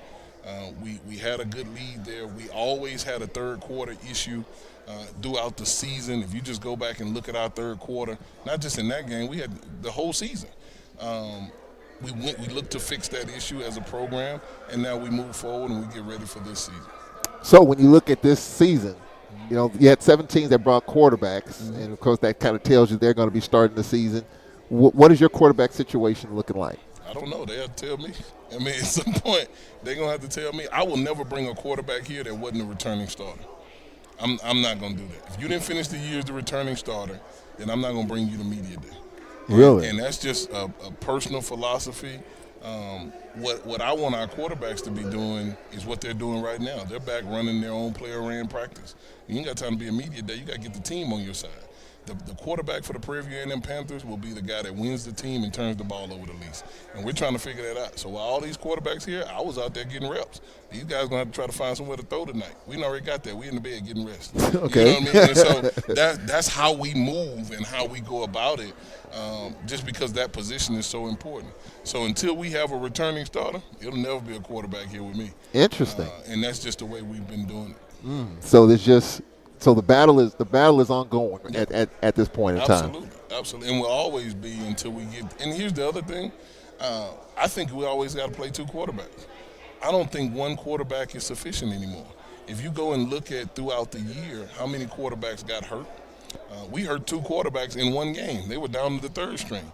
If that guy never had any reps, then when he got in there, it was a big deal. I watched the game where they had to pull a guy off the sideline to go back and play quarterback. So when you just have one quarterback and you put all your eggs in one basket, I just think you're setting yourself up for failure. So we're gonna have a couple of guys ready to go. How we used to play ball is not how we play ball. We play ball a different way now, and when you add the quarterback in the run game, as many of us do, then you got to be ready to play the next guy. How does it feel to go from being the hunters to the hunted? I don't know, because we'll never be the hunted. We'll always stay the huntee. And at Prairie View A&M, there's no target on our back. There's no hey, we're the defending. We don't even talk about that. As soon as the game was over, that team won the championship. If I'm not mistaken, the championship trophy is in the other room somewhere. It ain't at Prairie View. And so, therefore, we're not defending anything. 2026, nobody's won anything. And we keep our mind like that. I think when you get caught up in defending and coming back and returning and defending the crown, there's no crown. We won't know who we are until December the 12th. December the 5th, we look to hold up the SWAC championship. But we got to win the West before we do that, right? And so we don't spend a lot of time thinking that we're somebody and that we're defending something. We're working to get something. And so we'll always stay on the hunt because we got to eat and we ain't got no groceries right now. So the cupboard's empty? Very, very for us. Like, we don't know who anybody is. And some guys asked me about Chase Bingham and all. We don't know anything about Chase. We don't know what 2026 Chase Bingham is going to be. We just don't spend a lot of time dreaming and forecasting. It is what it is, and you have to do it to prove what it is. Well, our kids learn that lesson in our program, and that way when they get in the world, they're not looking for pie in the sky or manna to fall down from heaven. They know they got to go get it. Yeah. And so we try to teach their young black men, man, you better go get it every single day. Just because you were don't mean you are. And so we got them trained like that, and they adhere to it, and we're excited about it. Well, you open up against Tarleton, obviously a solid FCS opponent. That's another talk on the podcast. Yeah. I'm an FCS, formerly 1AA guy. Mm-hmm. Alcorn played Northeastern Louisiana, now ULM, back in 92 and in 94. We played Youngstown State. Absolutely. So I've been a part of two playoff games. But you're pushing the playoffs. Our fans don't particularly care for it. Yeah. But you're saying, hey, we're FCS, let's go get it. If you are elite, then you play elite. And we've got to get out of, as black people, we've got to get out of segregating what's been desegregated. We've already gotten out of segregation. Why do we continue to put ourselves back into segregation? We can play football with people across the country. I'm looking at great coaches in this room. I'm looking at great players. We're playing against them. I've been on both sides of the tracks. We can play over there. And so why do we constantly push ourselves into a corner? We don't have to do that. But we drive BMWs and Mercedes and live in big houses. We didn't used to do that in the 60s. So we've come so far. Why do we then resegregate our football programs? Let's go play the best that we can play. I'm looking for the 1975 or FAMU team that won it all. That's what I'm looking. Who can do that with more resources and great facilities like we all have in the room? Yeah. Who can do that from our league? Yeah. But as long as we keep thinking that we have to be in isolation and play just against us, that I think too many people fought, bled, and died. My grandma was one of them. My grandma fought to be able to vote and do things with regular people. So why we can't do that in football? Yeah. And I understand the resources. I understand. But now why we can't invest at a high level? Why do we make excuses as presidents, administrations, or whoever, fans? Why do we make excuses? Let's just give our coaches and our programs the best that we can give them and let them go compete anywhere. And that's just our thought process at Prairie View A&M. That totally respected. I totally understand it. Trying to understand we're coming to you guys for homecoming. Yeah. You know how I feel about homecoming. It ain't no secret, but I didn't do that. But I know this. You guys are going to come ready to play because of what I said about homecoming. And so I Wait, fully I'm expect. trying to remember what did you say about homecoming? The team in Baton Rouge played us for homecoming, and I just said happy homecoming. That's all I said. Happy homecoming. And so, I think we got played for homecoming last year because I was the new coach in the league, and I was the D2 guy, and it's Prairie View, and I don't think people play us for homecoming no more. Well, people get caught up into that. I think homecoming's more about dates rather than It opponents. is. It is. But I tell you this, no longer at Prairie View A&M when we play a non-SWAC opponent for homecoming. I think that with the crowd that we aim to get at Prairie View A&M, they deserve to see a SWAC game. And so our people were really adamant about that. I agree with it. Our fans were adamant about it. Sometimes you can play some people that nobody knows where they are, and it makes it not interesting. And again, we're playing a West opponent, a great West opponent in Alcorn. Coach Thomas going to have them ready to go. And I know you guys got a lot of fans in Houston Yeah. because I played in high school with some guys that went to Alcorn State. And I know they've already called me. Okay. And they'll be there in the other purple and gold. So here's the good thing about that. It's going to be all purple and gold homecoming. Yeah. And it'll be a good game because I know Coach will have them ready to play. So we can mark this down. When Prairie View's homecoming, no matter when it is, it'll be a SWAC opponent. It'll be a SWAC opponent. It'll be a SWAC opponent. So some adjustments made in moving the schedule around a little bit. Yeah, well, I mean, we're not going to play any donkeys anymore. That's just part of it. Yeah. And the schedule was set before we got there Yeah. a year ago. And we look to always make sure we're playing a reputable opponent. We never know what we're going to be, but we want to make sure that we're playing at a high level. Yeah. And it's October. You got to be playing your best ball in October. Yeah. At least you got to know what you got. Yeah. Because by that time, in the middle especially, you'll know what you have to do to win your side. Yeah. It'll become more clear. The picture will be clear. Yeah. And so, that's going to be a really big day for us. But we got such a long road before we get Oh, there. yeah. Until I really can't see it. But I was telling Coach last night, when you come to Houston, I'll take you out that way you don't coach your best inside. Well, you all caught my attention week one, beating Texas Southern, the final play of the game. Yeah. I think I said, uh-oh. Yeah. And that got my attention right there. And then just from there, you won some tough games, came to Alcorn. We know how that turned out. So, you earn what you get, and you had some dogfights there. We did. We that team loved being in close games. Yeah. They could manage that. And that's why when we went up 21-0 in the national championship game, I was nervous. Oh, yeah. Because we had played a lot of close fights. Yeah. But again, playing against great opponents in our league got us ready to make a run at the end, and we were able to do that. Coach, we appreciate it. Thank you so much. Go Panthers. All right, that's Tremaine Jackson. That's coach number 2. We'll take a break here. We got other coaches. I see Marshall Falk. I got to get a picture with Marshall Falk, by the way. Played for my hometown team, the St. Louis Rams. Got to get me a picture. Sam Shade is around. We'll try to get with him. He was supposed to come on before Coach Jackson, but Quinn Gray was right there and available. So we'll take a break right here. We'll be right back from Birmingham.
All right, we welcome you back to Birmingham. Well, we're getting all these interviews in. We're going to talk the Alcorn side of it with Jalen Tolbert. Jalen Tolbert joining us. And for Jalen, my first time talking to Jalen, and I'm looking forward to it. Appreciate you coming on, man. Yes, sir. Thank you for having me. You ready? Yes, sir. Of course. I saw the videos Yes, of sir. you working out. The collector did a good job, and you went talk about how that came about. You going and working on your craft. Yes, sir. So all my life I've never had a trainer in football, nothing. To play quarterback, any position. So I feel like I needed to take that next step in order to be successful at the position that I'm in. So I got with the collective to ask them about what should I do to get training or the proper training to, what do you say? How do you say it? Upgrade my game. Yeah. So I went to Coach Bozeman. He actually went to Alcorn, played quarterback here, and he had a mentor or a mentee that he coaches. His name is D. Curse. Mm-hmm. He trained me over the summer, and I've seen a lot of improvement from day one, actually. Yeah. So I feel like with that being said, it's a lot more to be in store for this season. How involved were you in the recruiting? I was told that in the off season you told Coach Thomas, hey, I want to be involved in bringing some guys. Were you involved in that? Yes, sir. Actually, Jamar Ebron from Howard, Yeah. he came with me. I got him to come in. I got a couple more guys. It's a lot more people that y'all don't know about yet, but you'll soon find out for sure. So just stay tuned. Just stay tuned for sure. Yes, We're sir. talking with Jalen Tolbert here at SWAC Football Media Day. All right, now I want to go back to last year, man. Yes, sir. I keep telling people that if we saw the Jalen Tolbert the second half of the season, the first half of the season, we might be hoisting the SWAC championship Facts. trophy. Facts. The Florida A&M game, in my opinion, and you can help me out with this, that's the game that you started running the football more.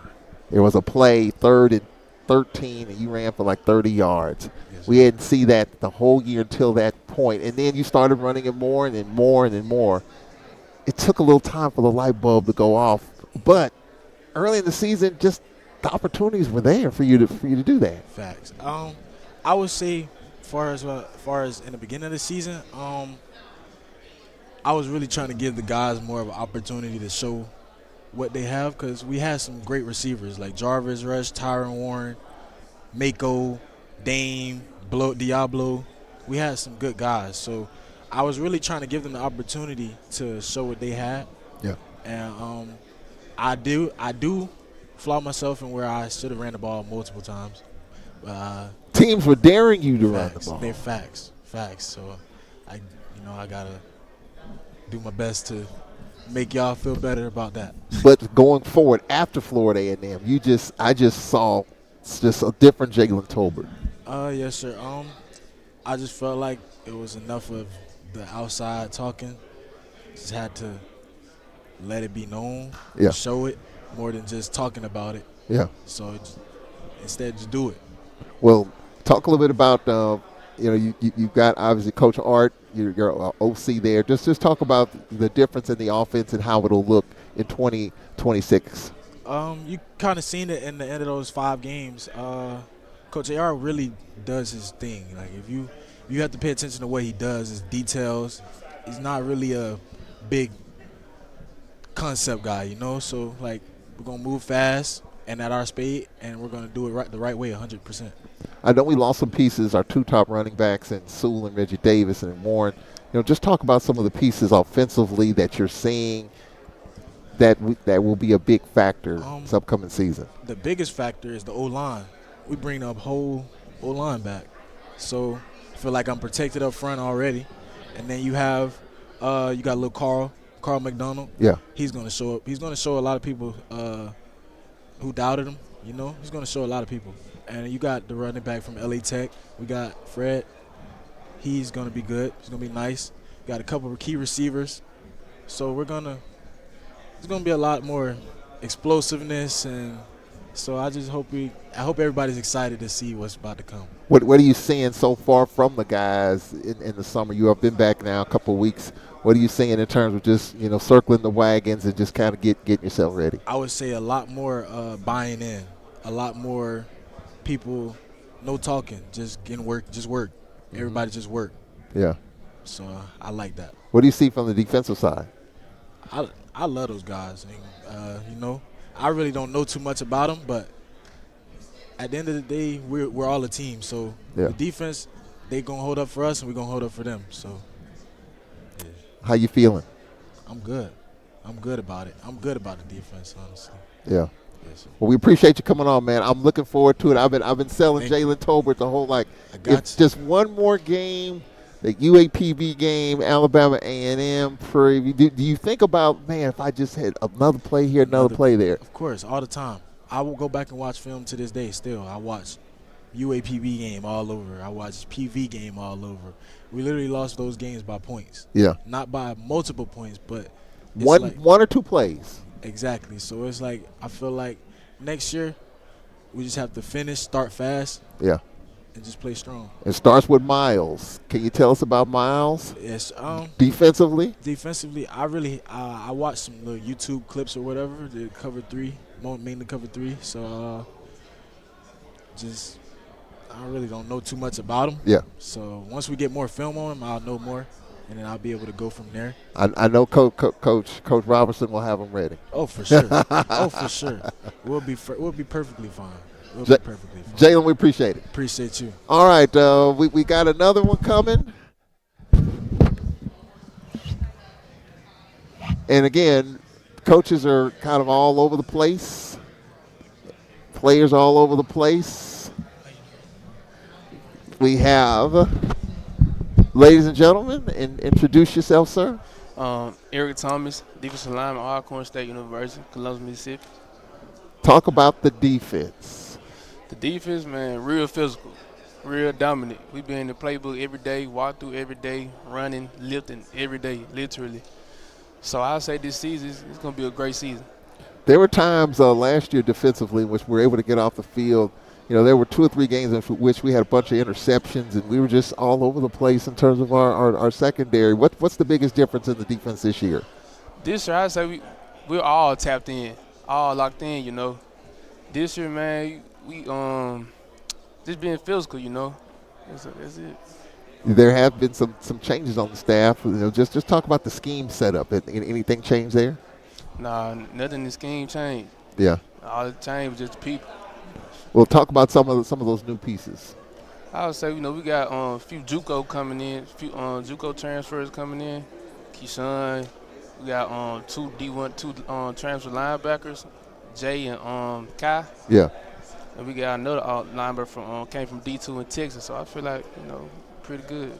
I just look at the way last season ended. We won 5 of 6. How important was the defense in that run? I feel like both sides of the ball are really important. Offense and defense, you all, you got pieces of the puzzle, but you all got to put them together to make that one whole puzzle. So I feel like both sides of the ball just got to come together and win. How is the summer coming with the number of guys that are on campus already? It's coming good. Everybody getting along. Everybody, building relationships and bonding throughout the summer. Yeah, that's what the summer for, So what are you all doing right now? I mean, this week of the summer, 3rd week in July. I know it's fall camp will be starting here in a couple of weeks. But what's the importance there? So just really getting more in the playbook. Everybody learning their positions, what they're supposed to do, and learning other people's positions too, because they all tie in in the defense. Well, we appreciate you coming on, man. Good job with the defense. Yes, sir. Thank you. It's Eric Thomas joining us. We'll take a break here. We've got other coaches coming as well. We want to get the Braves players. Obviously, Cedric Thomas will be joining us in a little bit. So we'll be right back after this. More coaches, a lot more interviews to come from Birmingham. We'll be right back.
All right, we welcome you back to Birmingham.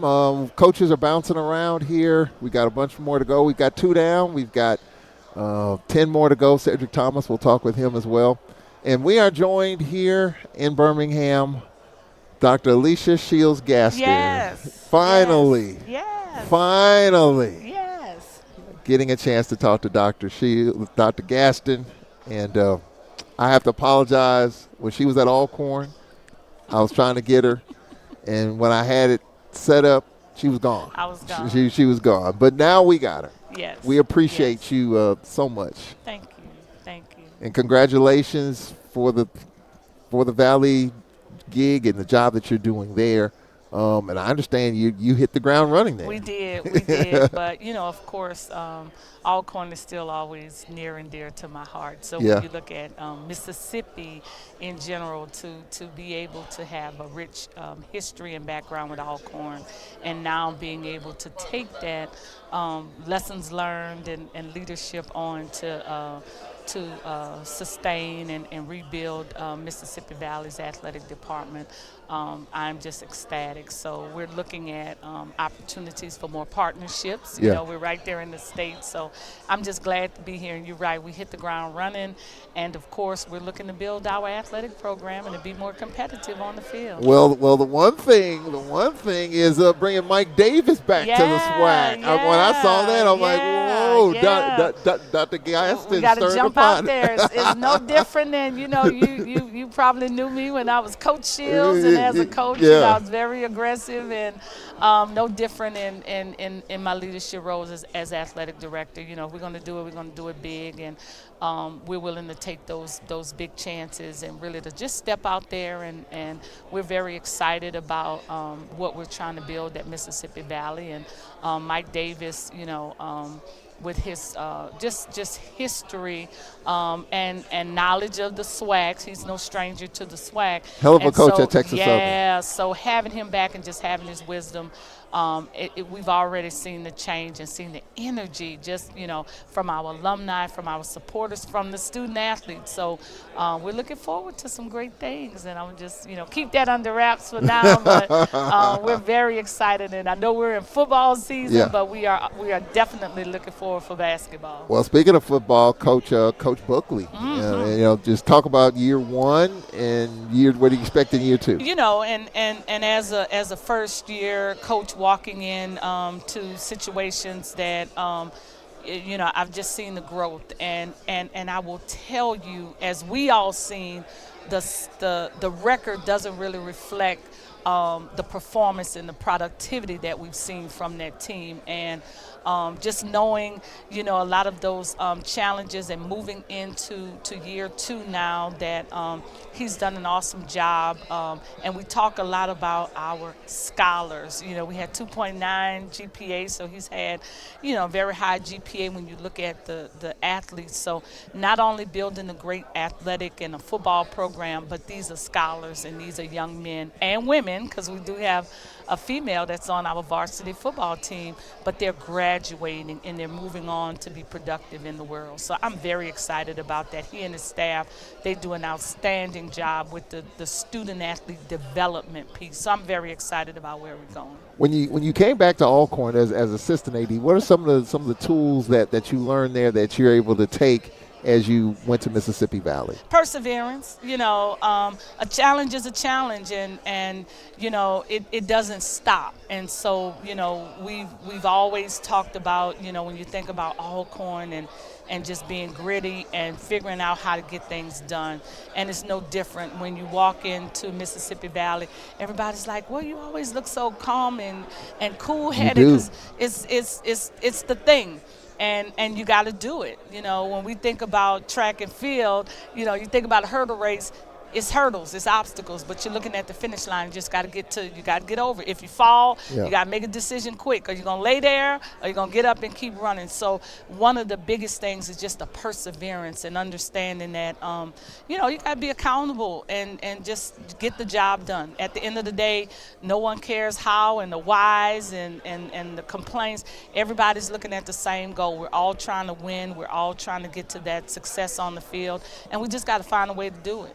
And one of the things that you and I talked about, and maybe we can kind of talk about it a little bit when we go to Valley, I understand you're going to honor and celebrate the '84 Alcorn versus Valley Oh team. yeah, Talk a little one about of the that. greatest events in history, not just in HBCU football. We're gonna talk about it in the history of football. And so, you look at what we've done, and HBCUs has such rich history, and a lot of times, those stories go untold. And so we want to ensure that we are always telling our story. And as a proud HBC graduate, and having gone through the HBCU system, is so many wonderful stories, and I just want to make sure that those stories are told. And when you look at the history of those greats that have played at Alcorn and that played at Mississippi Valley, and to have a game like that with over 69,000 people at one place to see this one great event, those are the kind of things that this new generation need to hear, and it can't get lost in the system. What are some of the plans? You're going to honor them on the field? It's going to be an Well, event? I can't give you all of that just yet. You're getting ahead of. We haven't released it yet, but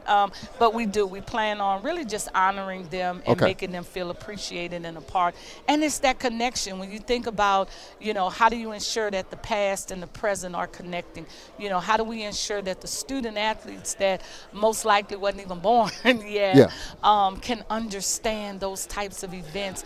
And for us at Mississippi Valley, it's just seeing the success that success has happened, and we have had victories at Mississippi Valley, and we have a rich tradition, and we're just looking to reestablish that and just make sure that we had that Valley pride at all times. And when we wear that green and white, that we're coming out to fight. We're coming out to fight.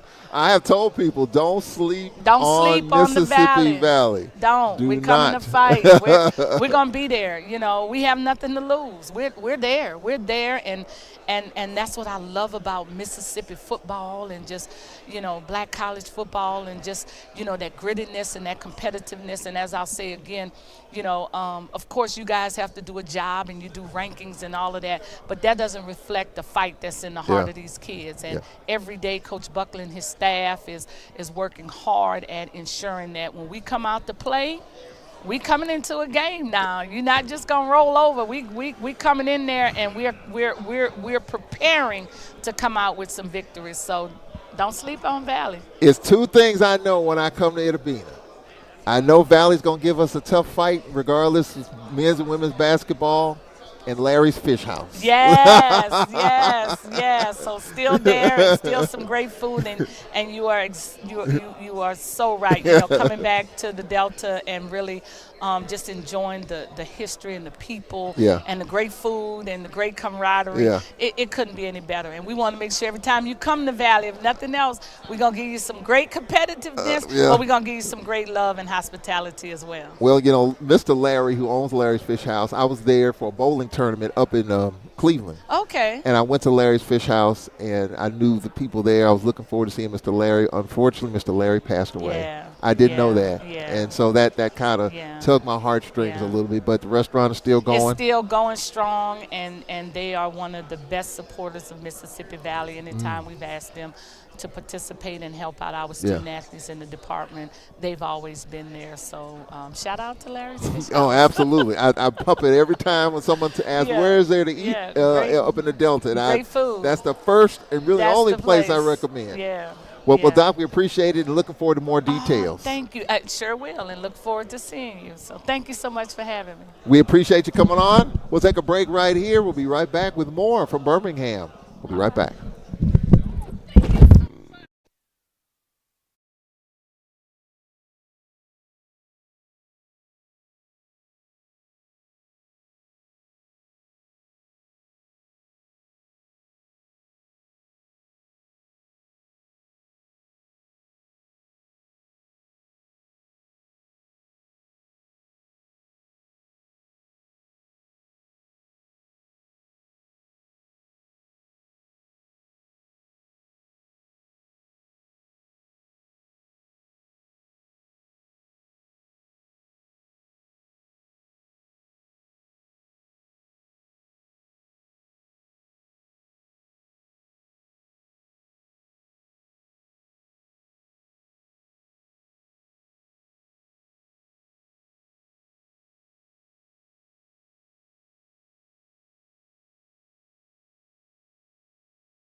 All right, welcome back. We are moseying along here. Coaches are here. I saw Andrew Body over here a moment ago. So we'll try to get as many folks as we can. They're going to be serving lunch here shortly.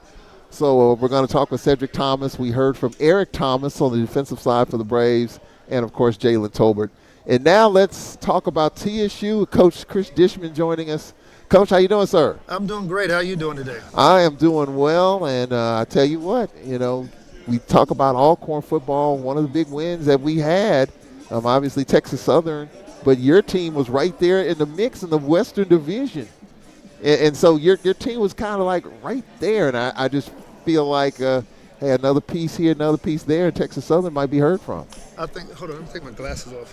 I'm hearing different music, and I got these Meta glasses. So Okay. But, yeah, we were, and we took the mantra this year of 6 seconds. It takes 6 seconds to run a great play. We asking every guy on our team, give us your best for 6 seconds. 6 seconds. 6 seconds. And, then another thing we always say from the neck up. Worry about the neck up, from the neck up, and then everything else will matter. But, so we were in the West, and we have, Prairie View has done a good job of coming in and winning. But our thing is this, we're not worried about Prairie View, excuse me, Alcorn fans, we're not worried about Alcorn. We have to worry about ourselves. Worry about yourselves and do the best job that you can do. Yeah. Well, you were Prairie View beat your team on the final play of the game, so you were right there. 6 seconds. 6 seconds. I didn't know how much, so that's how much time was left. That's how it was. 6 seconds. So, that's where that came. Okay. Yeah. So you were 6 seconds away from putting yourselves in a great position in the West. We were, but like I said, now we have to move on. Last year was last year. This year is this year. It's a whole new team we have. We got good players. We have good players already. It's come in. So now we have to worry about this season. Last year we can't live on last year. We got to live on this year. What we're going to do this year, and that's why I challenge our guys each and every time. What have you done this year for this team this year? How hard is that though, Coach? When fans talk about these games and they relive these games a year ago, 2, 10, 20 years ago, they can remember exactly what happened. But it to me it seems like, and maybe it's just a new generation of attitude, you just can't tell a fan to get over it, move on. That people get over stuff when they decide to get over it, if they get over it at all. But as a coach, as a staff, you have to do that because last year is last year. Well, I would never tell a fan to move on. I'll tell a fan to buy a season ticket. Buy a season ticket and come and see us play, and you see what you get. Yeah. What do you see in this team? What's the biggest improvement for your ball club? The love they have for each other, the grit they have, them staying extra when everything's over, them staying extra, doing the extra things, doing the little things to help us win in this program. And the little things does matter. Yeah. How close you feel like you were? 6 seconds away from beating Prairie View. Maybe we have a whole nother discussion about the Western Division. Last year is last year, but 6 seconds is 6 seconds.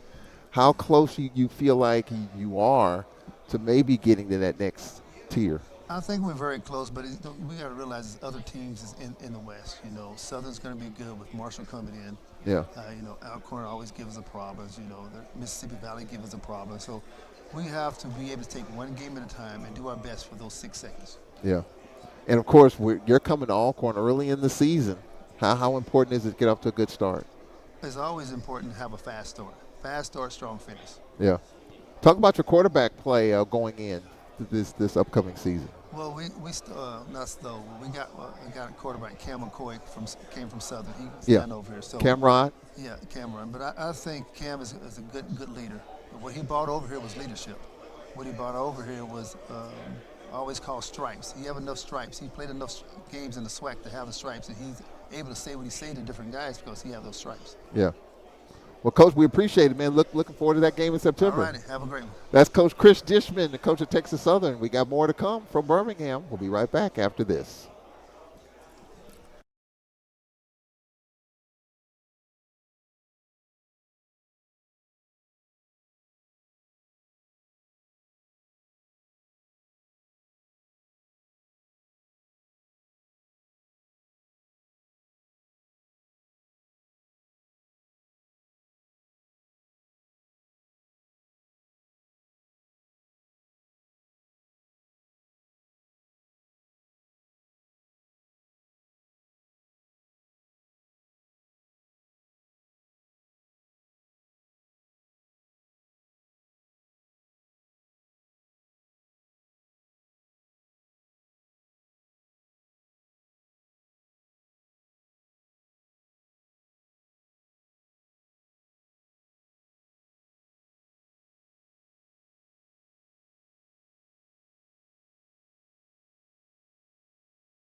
And we welcome you back to Birmingham. We're moving around here, and ladies and gentlemen, we are joined by UAPB coach Alonzo Hampton. How you doing, my guy? Oh yes, it's always good to see you. Every time I think about UAPB, I think about two things. I think about you and homecoming a few years ago when we had to stay at a half-star hotel for homecoming. You've heard that story. Yes, sir. Yes, sir.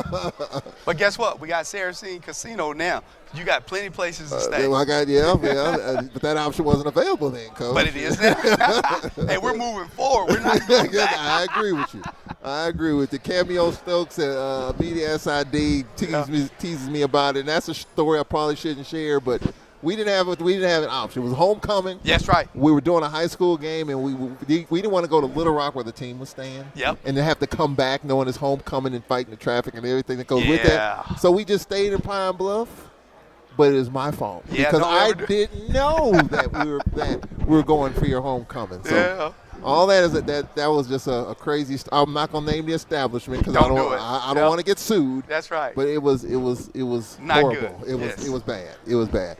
But speaking of that, your team and look, I always like talking to you because when people talk about the SWAC, they don't talk enough about UAPB, and we get the rankings here, picked 6th.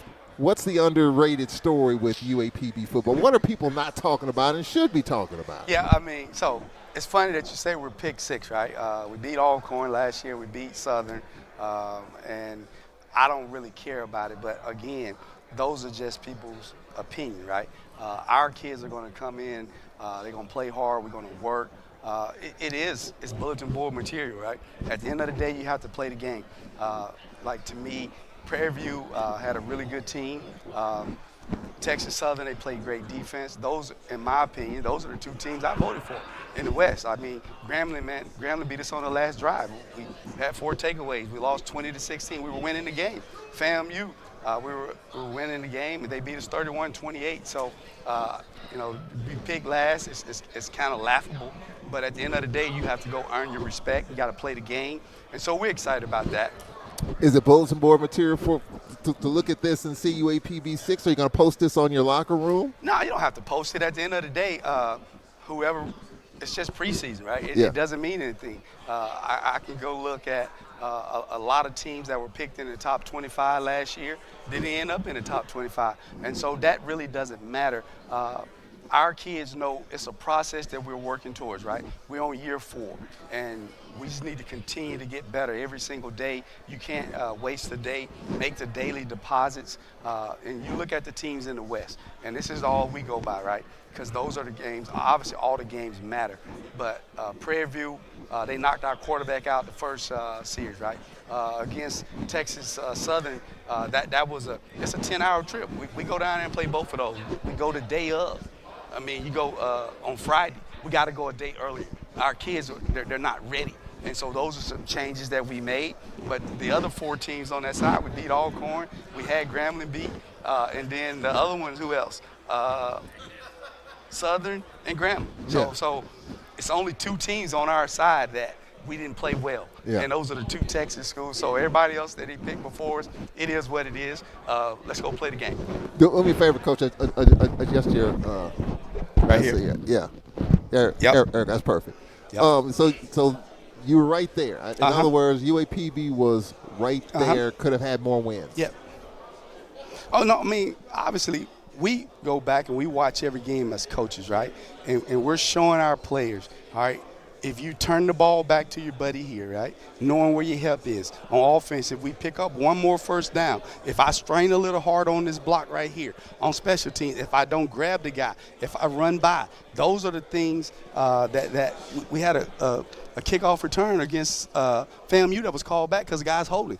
The guy went 95 yards. And so against Grambling, like, we get the ball, a takeaway, the ball's on the ground, the game's over, all right? We got 3 guys there. They got 1. Their guy gets the ball. So those are the things that we're talking about, being able to screen in order to get the things done that you need to get done. We're in year 4, all right? we got our entire defensive staff back, our defensive football team would be pretty good. On offense, we got 3-4 guys that started on the offensive line. And we have, I'm going to say this, we have the best running backs in the league. People can say whatever. Man, we played Southern. Our guys were ready to go. At the end of the day, the Golden Lions will be ready to play when it's time to play. Well, you have an all-conference running back. So that is no accident. That is no – people talk about Trey Holly, but you have a guy that could be just as dynamic. Well, I mean, what you mean just as dynamic? Our guy was preseason. He was first team. Trey Holly's a good player. It's a lot of good players. People can say whatever, but at the end of the day, when we played him, he didn't do anything. So at the end of the day, our guys, we're not proving anybody wrong. We're going to prove the Golden Lions right. And that's our mentality. Obviously, all this stuff is good.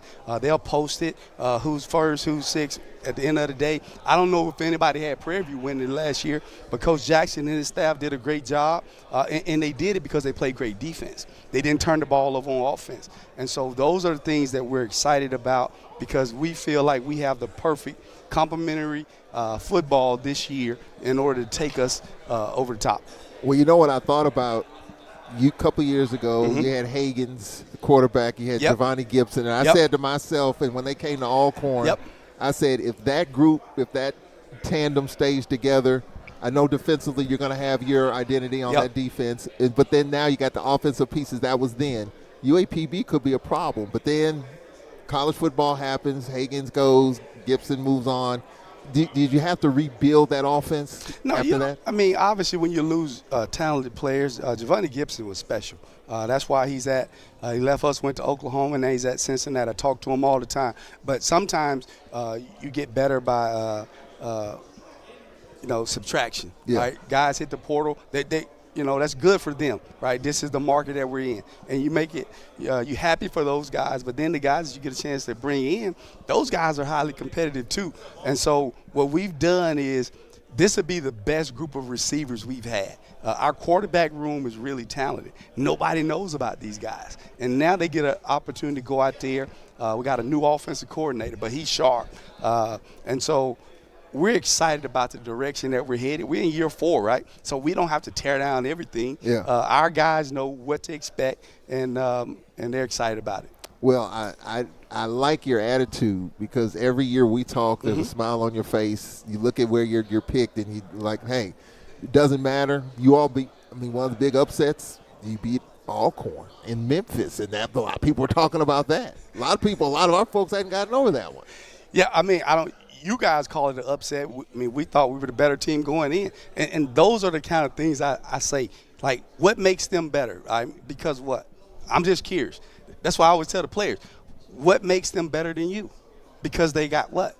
I don't know. Like, I'm a competitor. My players are competitors. My coaches are competitors. Like, maybe they got more coaches than we got. Maybe they got more scholarships than we got. At the end of the day, when that ball is spotted, everybody can say whatever they want to say, but you have to go out and execute. And we executed better when we played them, and we won the game. We'll talk about playing in Memphis second year in a row. That seems to be a building classic. Man, it's exciting. Anytime you can play in a classic, but the Southern Heritage Classic is really special because Mr. Fred Jones does an amazing job. It's just the pageantry of the entire week, the events that they have going. He lays it out for both teams, and the luncheon is special. Fans started talking, in the luncheon. It's kind of funny. And, you try to be respectful. You don't want to say anything. And obviously, we're looking forward to that one. But the first one is for us, be Morehouse in a Natural State Kickoff Classic. That one is big because it's the only game in the state of Arkansas that day. So we're trying to make that the 501 takeover. We need to paint the city black and gold. That should be fun. Yes. That should be fun. Well, Coach, we really appreciate it. We'll be seeing you. Yes, sir. Appreciate you, Doc. And make sure you stay at a good hotel. I don't even want to get into that. Coach, we appreciate it. Yes, sir. We'll take a time out here. We'll be right back. All right.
Jerome.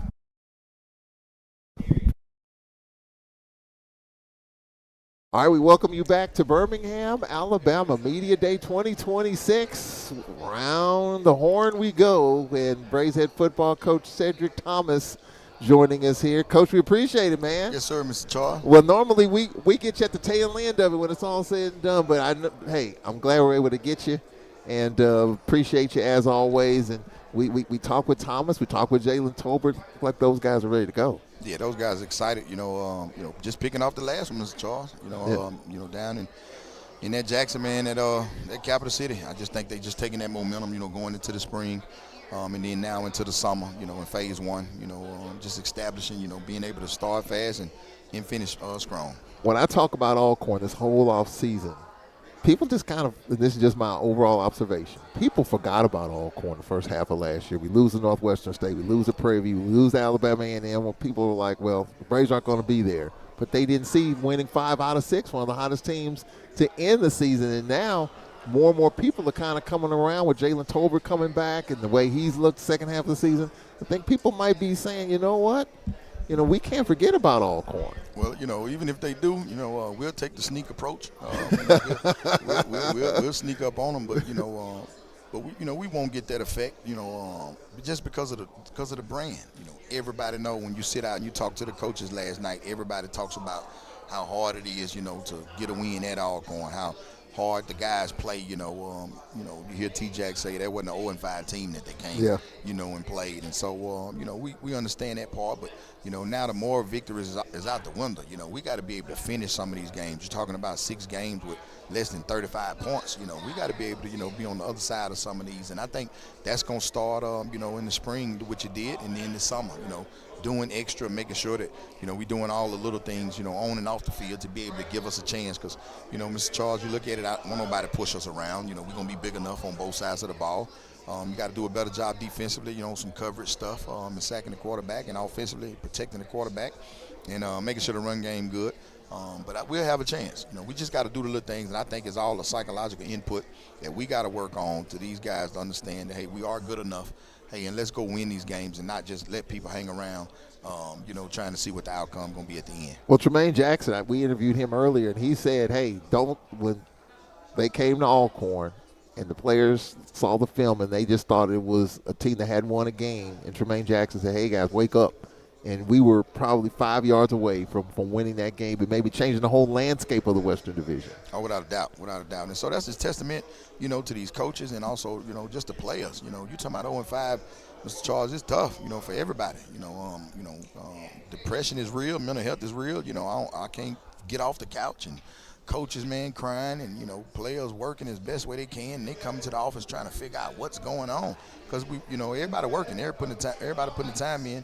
But it was just the little things, just the small things. And when we made that adjustment offensively, you just saw them take off. And so to see them have to reap the fruits of their labor, by still continuing to work, still continuing to practice hard and doing those things, and the universe changing, in our favor, I thought that was just fitting. Because it ain't about how you start, it's how you finish. And I thought those guys got off the mat week in and week out. All I could think about, Coach, was Jalen Tolbert and Florida A&M. You were preaching prior to that game, opportunities there for him to run the football.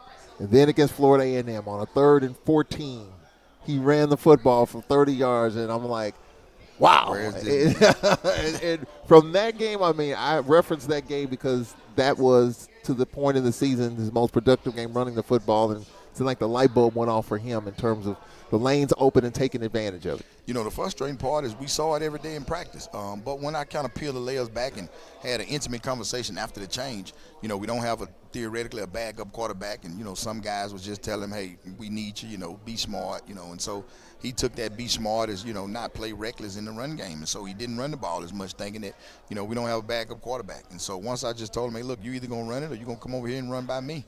And so his skill set just really enhanced. We know he's very athletic. You saw how he, ran the football and finished some runs against Grambling and Southern. Now it's just putting that together for 12 games, because it looks like that, for a 5-game or a 6-game, schedule. But what does that look like for 12 games with your body being beat up and finishing the season? And so, you can tell by his body he got stronger. He's gotten bigger. He got some weight on him. And so now, it's, hey, get what you can get out of bounds, slide. But if you got to score it and put it in the box, we definitely know he can do that. Well, he definitely looks different. I saw the video of him, and he was at a camp, and I saw the footwork and all that. And just even talking to him, it looks like mentally looks like he's right there locked in, and what I've seen physically looks like he's really working himself out there. That was really good. I think that's the part, from a physical standpoint, like we talked about it, just 12 games, of running the football, getting those hidden yardage that we talked about, the ones that he didn't get, being 0-5. He's got to be able to get those guys, get those yards, starting at the beginning of the season, being smart though, because, and still preserving himself, but also just playing reckless. We believe in something, and we believe in faith, and we have faith that, whatever, meant to be happen, it'll happen. And if it's not, then it won't. And so he just got to, play the way he played at the end of the day. But it's more so the leadership, what I'm more so excited about when things wasn't going well, down 14 in front of 30,000 fans, man, he still just held his own and battled back and gave us a chance to win. So I'm expecting him to continue to do that from week 1 or week 0 in this case all the way through the season. Well, there have been some changes in your staff, Coach. Fans just trying to keep up and trying to stay on top of things. Just talk about some of the changes in your staff. I know new strength coach, and just talk about some of the other changes there. Well, Coach Sharon Davis, he's coming from Sewell Ross, a really good Division II program. He's taking over the special team aspect, and outside linebackers, which is going to be good for ET and Kenyon, the Wolf position. So he'll kind of handle all that. And Coach Smith, he's coming from Rice. He's done an amazing job just on the back end. He's an older guy that can kind of, bounce ideas off of, such as myself, and also just B-roll, source of reasoning or sound of reasoning, just from that standpoint on the defensive side. Samaj Mitchell, the wideout coach, he's an amazing young coach coming from, Incarnate Word. Think he's going to do an amazing job. He was there this spring, just watching out, in practice. Those guys are the first ones on the field, hitting the ground running. And I think the steal of all of it is Dwayne Taylor, the former OC from Alabama A&M. So we lose one Dwayne Taylor, but pick up another. Yeah, I think he's the missing piece because he brings some fire. And you know how those all-corn battles, with him and Queer Glass was like, he had that offense rolling. So he's giving AR some really good input, and he's helping those guys, in the building just with nuances of things that were successful to him. He had a stint in the XFL, which is professional football, so we really going to be able to lean on him from an offensive standpoint. And just to watch Coach Watson and Coach Booz, continue to grow, just says a lot about those guys. So I'm excited about, the staff, especially, the new guys that's coming in to be able to help, the guys that's tenured, take us to the next level. When I talk about all-corn football, year in and year out, we have never had a problem running the football, regardless if it was Arnold Walker, Sewell, Reggie Davis. You just go up and down the line. Who is standing out for you in the backfield? Who are some of the guys that you expect to tote the mail? Carl McDonough. Watch out for Carl McDonough, red shirt freshman, which is unheard of in today's, climate, because either they transfer and go to junior college or, they come in as a junior or senior. But he's one that stayed with us, seen a lot of good looks on scout team where we actually hit. We take to the ground. We live tackling in the scout team component. So I think his whole deal is just going to be picking up, the pass protection and also just maintaining the actual football because he want to get extra yardage. So I think if he can do that, I think he's going to have a breakout year. Fred Robinson, transfer from, La Tech. He really, he's a bowling ball, and he's shown, Division I film. This ain't a kid that we just talking about transfer who didn't play. So he has some really good film that we expecting to do a really good job. The Lewis kid, he's on campus right now, bigger body that can, jump cut it, got long speed. We expecting him to really tote the mail. But we got 6 running backs on campus right now, and just shout out to Coach Booz. I think he's one of the best coaches, not only in his position, but just overall, in the nation. You watch a whole running back room, leave, and, consistently he's shown he can not only recruit, but he can develop. And so I expect those guys, man, even though, we lost 2 really good running backs, but I expect that running back room to bounce back even harder. On the defensive side, Coach Rowe always is battling and grinding. What do you see on that defensive side? Just starting with him, Mr. Charles, his third year, he's getting better. He's growing. Just the matriculation of him as a third-year coordinator. I know, when I was in that space, my third year, just continue to just, getting better and working. I'm watching him grow, in his play calling and management and just leadership. All those things makes a difference. And it just helps when you got guys like Kenny Van Drew's coming back, Gideon Spotsville. I think Gideon Spotsville, man, is primed for a really good season. This time last year, he was here. Had some shoulder surgeries and some injuries, but he's back, full strength, just up front. And it's probably the deepest D line that we've had, since Chris Ballard and Matt Malachi when I first got back. And so Coach Cub got some really good guys that he's gonna push up front, and do a lot of different things with Kenny McCanstry. He's doing a really good job. Jaquel, the freshman, redshirt freshman from Natchez, it's his time to rush the quarterback. He's doing a really good job in there. So we're excited about those guys up front to really help us, get to the next level. I know we lost our special teams coach right after signing day. Talk about that matriculation and that shift. So Coach Davis came in, hit the ground running. I don't think they put anything out, but he had a chance to come in and do some implementation, and get his things kind of, aligned up.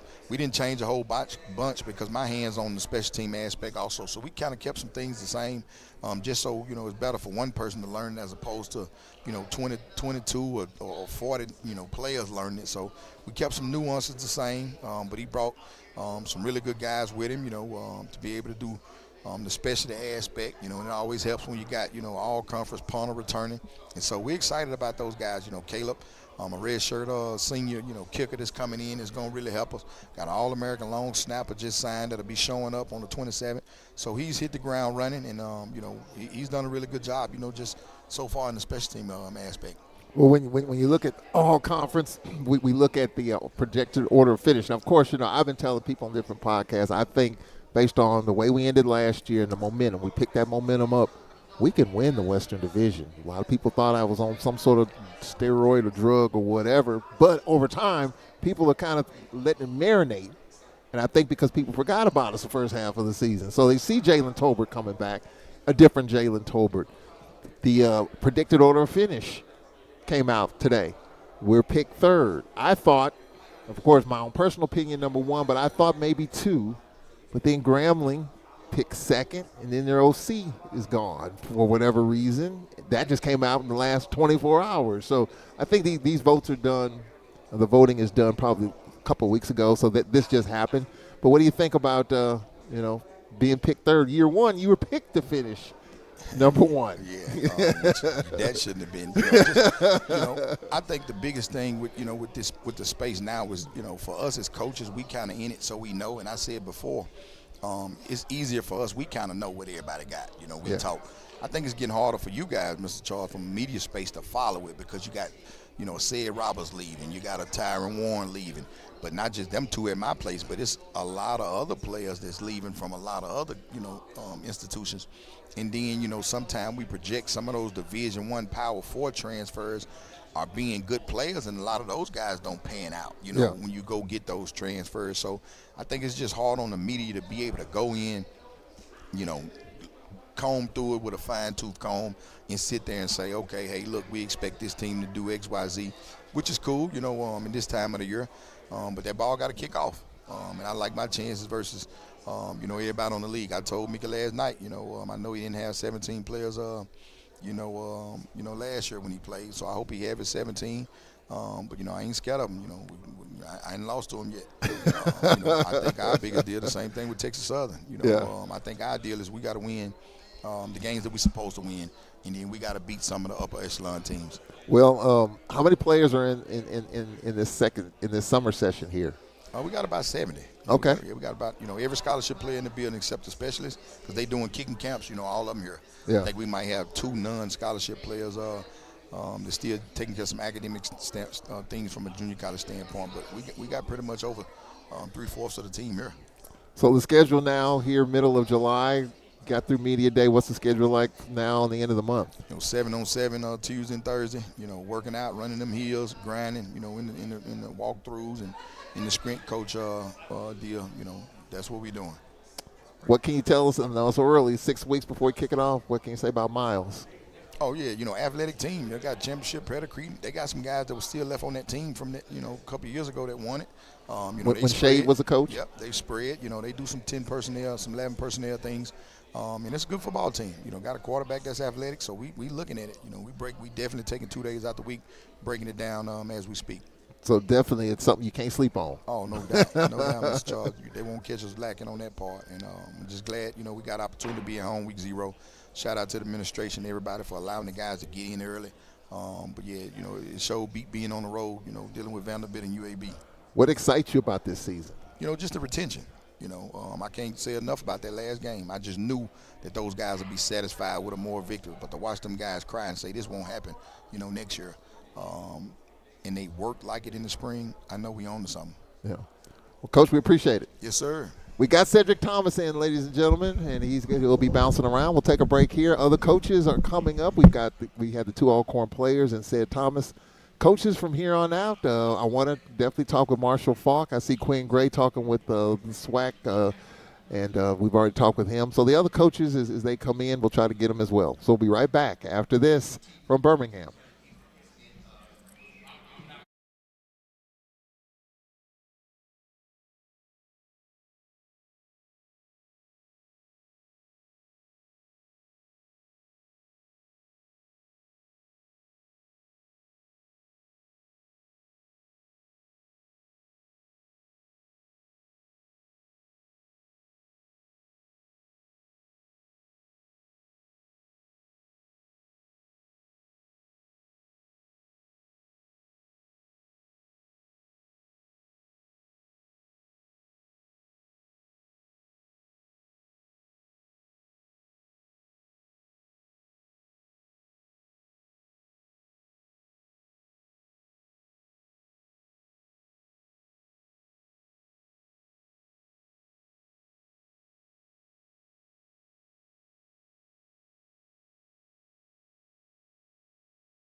All right, we welcome you back to Birmingham. Still a few more coaches to get. I see Eddie Robinson Jr. We got Marshall Falk. I'm trying to get T.C. Taylor. Many coaches as we can get here as it's lunchtime, and so they're serving lunch outside of the hall here. But some coaches are still here and milling around. And talking with Mickey Joseph here in Birmingham. Mickey Joseph, coaching at my alma mater, and it's always fun when we talk Grambling football. Yes. Coach, we appreciate it. I appreciate you guys. You know, the one thing when I saw Grambling last year, you all were right there in so many games, and really when we beat you guys, that eliminated you officially from the race. Yes. But you all were still in the race until late in the season. Exactly. Is that something you can build on, or you had a lot of work to do in the offseason? No, absolutely. We can build on that. You know, the last 4 weeks we played with our fourth-string quarterback. Fourth string. A kid that showed up when school started. He didn't go through summer. He didn't go through fall camp. He showed up when school started. So we're happy with Hayden. Hayden did a great job for us. He went 2-2. But like I tell any quarterback, as a backup, nobody cares that you didn't get the reps. Nobody cares that you're a backup quarterback. They expect you to perform. And this year we fixed the problem. And we're really excited about this roster. I'm really excited about this coaching staff. Who is your quarterback going in? Right now, Jacoby Robinson's the starter right now. And we also have Aston Fry. We just brought RJ in. So, it's a battle. It's going to be a battle. You know, he won it in the spring. Yeah. And, so now he's got to win it in the fall camp. Yeah. So it's always going to be competitive. We're talking with Mickey Joseph here in Birmingham. Well, the SWAC predicted order of finish came out this morning. We got the email. And Grambling is picked to finish second. Talk about that. Well, you know what? We're going to play one game at a time. Yeah. We understand the rankings. We understand. We appreciate people having the respect for us to see that our vision is working and we're on the right path. And but my kids won't look at that.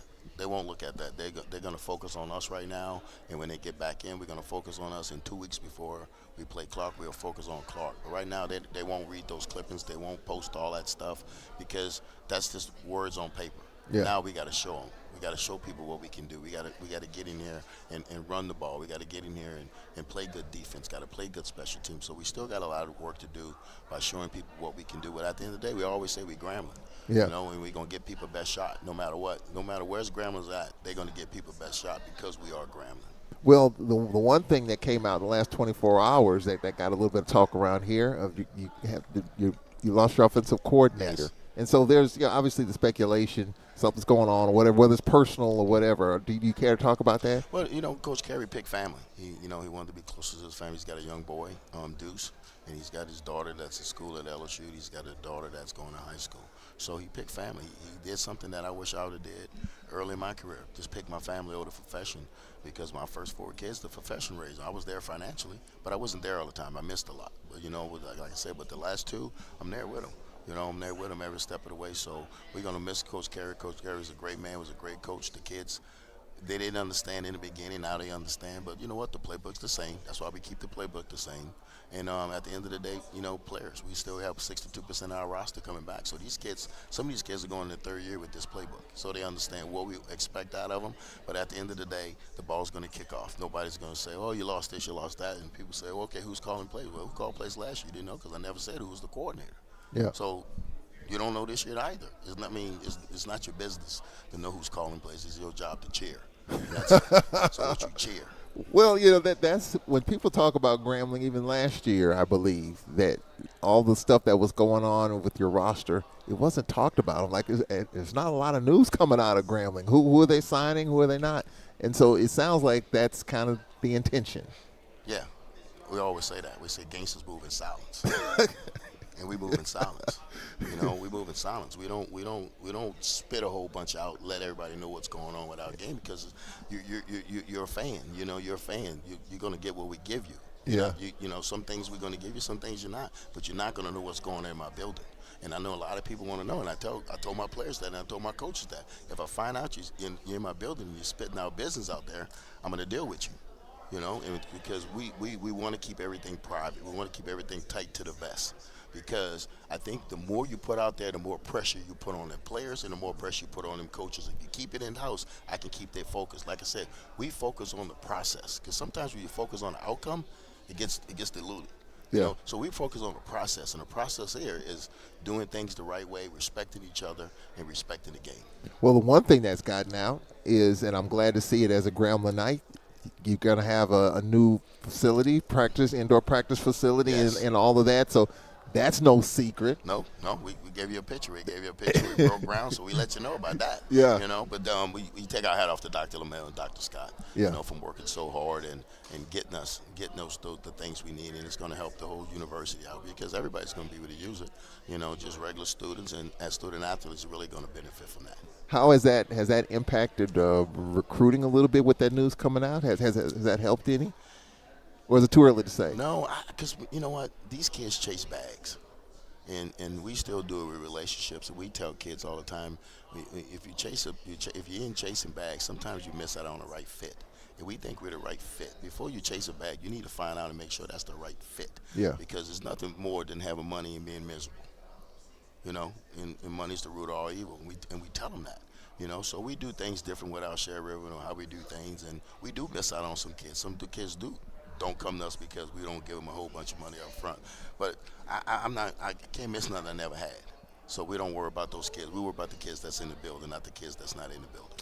Interesting. We're talking with Mickey Joseph here and from Birmingham. Well, Coach, I tell you what, I didn't realize this until probably 3 weeks ago. Someone said, well, you know, Alcorn's going to Grambling for homecoming. Yeah. I said, really? Yeah. I looked at the schedule, and voila, we will be at at Eddie Robinson Memorial Yes, for homecoming. Yes, sir. Is it just talk about the excitement, the build-up. You two talked about your quarterback situation. I thought you were right there. Just some early season losses. Mm-hmm. What's the biggest difference in getting over the hump this year? Being better in 4-minute offense and being better in 2-minute defense. And we did a lot of that in the spring because since I've been there, we had 9 one-score losses. We have 9 games where we lost 1 score. Since you've been there? Yes. So I went back and watched those games and watched where we lost them at. And I looked at myself in the mirror and said, okay, what do I have to do better to make sure we win these games? And it's about our kids, you know, not being comfortable. They can't because when you're comfortable, bad things happen. Yeah. Especially in the game of football. Yeah. So we want everybody not to be comfortable. We want everybody to, like we say, focus on the process. Don't focus on the outcome. Focus on the process and finish. Yeah. Finish. The game's not over till we get in the locker room. Yeah. And you're going to see a different team this year because, like I said, 62% of this roster has been with me going in the 3rd year. I tell you, you know, Grambling has been right there. Yes. And just, I mean, quietly, though. I mean, you look up at Grambling. I mean, even the game at our place last year, you look up and down the field, and Grambling's got the football with an opportunity in the final moments. And what we was missing, like 16 starters, you know? Yeah. So we good. We good. You know, like I said, we respect everything about the league. You know, I always say this the SAC of HBCU football, the SWAC, because every Saturday you got to strap up. Yeah. No matter who you play. Yeah. And I respect that about them, and I respect these guys in this conference. They do a great job.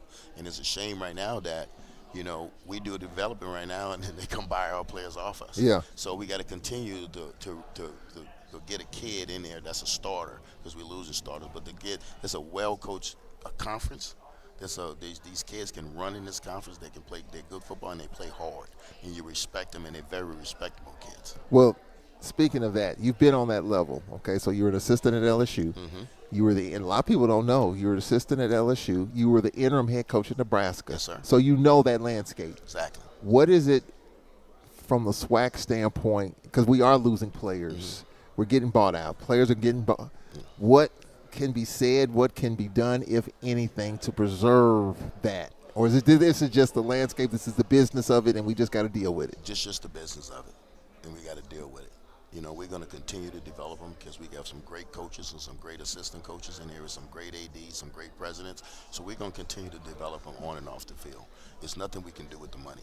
But, you know, people have $40 million rosters, you know, so they're going to be able to buy them off. You know, it's like, hey, he can afford that house. Excuse me. I can't afford that house. Yeah. So it's going to happen, and we just got to continue doing what we're doing at Grambling and keep walking up that hill.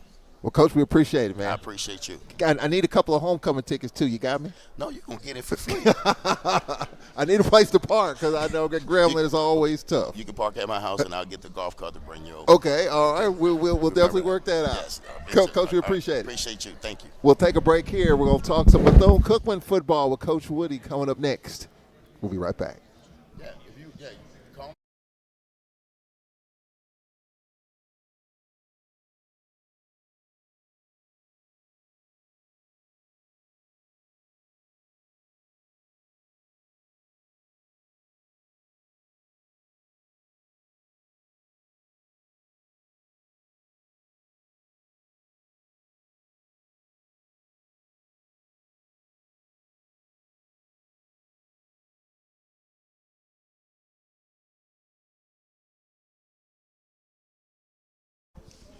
All right, Jerome, stand by.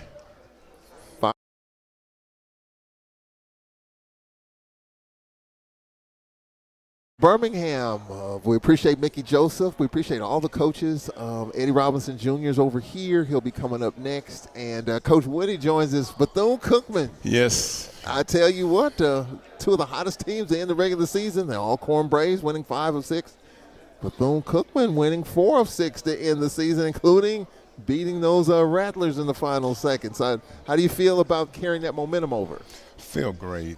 It's been a blessing just to see these student athletes grow from year to year. You know, now these guys are player-led. You know, when you see these guys during the off season, they give us restriction on hours that we can make mandatory during the week, and you ride by during their spare time on Fridays or Sundays, and you see about 80 guys on the field without coaches, you know, so that's telling us that these guys really want to be great.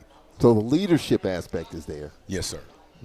Has that been an easy buy-in or hard buy-in? Well, you know, when you take over a program that was academically on probation, the wins wasn't there, and I tell the guys, how you do anything is how you do everything. Yeah. You know, so these guys, they're understanding that the standard is the standard, and if you don't do it, you won't be around. The win over FAMU last year, that got a lot of talk throughout the conference. How much did that uplift? How much did that give your team some momentum going in? I know that was last year, but, you know, I'm a big believer in momentum. Momentum can be a great thing one way or the other. It could carry over, even though it's one year to the next. How big was that in the carryover to this season? It was big. I mean, as far as the guys, for the program, for the community. Obviously, we got a new president, Dr. Mosley. I mean, for him to come in and experience a lot of success on the different playing fields, I think that overall it was huge for our program and where we're going. We'll talk about the direction that you're going. I mean, with the standings, the predictions came out this morning, and Bethune-Cookman picked 3rd. What is that based on the way you all ended last year and just some of the good things? Well, you know, it's on paper is on paper. Now we got to do it on the field. So that carries no weight. No weight. No weight. Well, what makes you proud about this team? What excites you about it? Well, you know, they're starting to love each other. You know, I mean, we spend a lot of time now every week, you know, having cookouts and different functions in the community, and this team is coming together, and I just really like where we at right now. Obviously, we got a lot of work to do, and we don't have a lot of time to do it. So, you know, right now we got to be so intentional on the technique and the fundamentals and attention to detail that's going to equal the coordination of the play. Well, when you talk about the East, you number one talk about Jackson, and now you talk about Alabama State, but now you're being talked about in the upper levels of that Eastern Division. So I'm sure you have to pay attention to detail because now people are looking at you a little bit. Oh, and that's great. That's what you sign up for, right? You know, I mean, either you're getting better or you're getting worse. No one stays the same. So we're trying to get better on that trend up, and feels good going into year 4. You know, obviously had to come in and prove myself as a head coach, and now I feel I'm a veteran now, right? Yeah. So in this new landscape, people want to win right now. Yes. And so you have to – how much do you have to tear down and build back up, and how much do you have to sell to people, hey, it's a process, but people don't understand. They don't like the process because they want to win right now. Yeah, well, you know, a lot of times you got to just keep your head down and just keep coming to work and going to work. That's what it is with us. We don't worry about the naysayers. It's a different dynamics, you know, with NIL, pay to play. We want the guys that want to be at BCU. And then those guys, you know, we're going to work hard and do those little things, and we win, you know, and it's rewarding, you know. And these 2 individuals that I brought up here with me, they were there when we first started in 2023, Christian Lovin and Stephen Sparrow. You know, both guys could have left, you know, both guys graduated, and now they're leading this football team. So, you know, that's a success in itself. What's the one big factor to get this Bethune-Cookman team over the hump?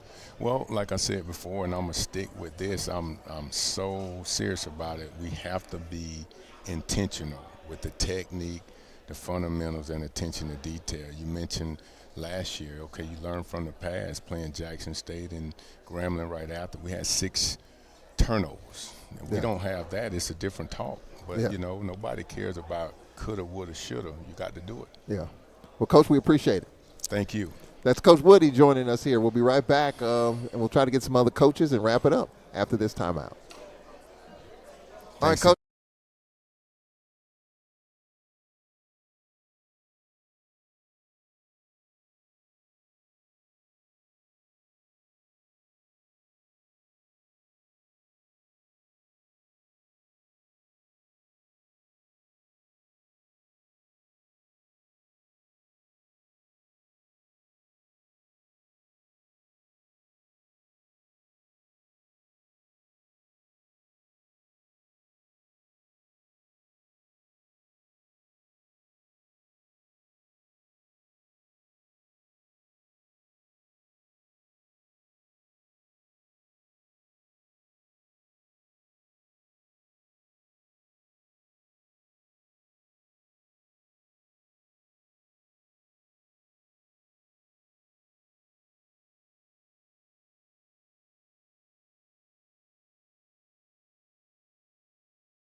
And we welcome you back to Birmingham. Glad you could join us. We appreciate all the conversation, players, coaches, athletic directors.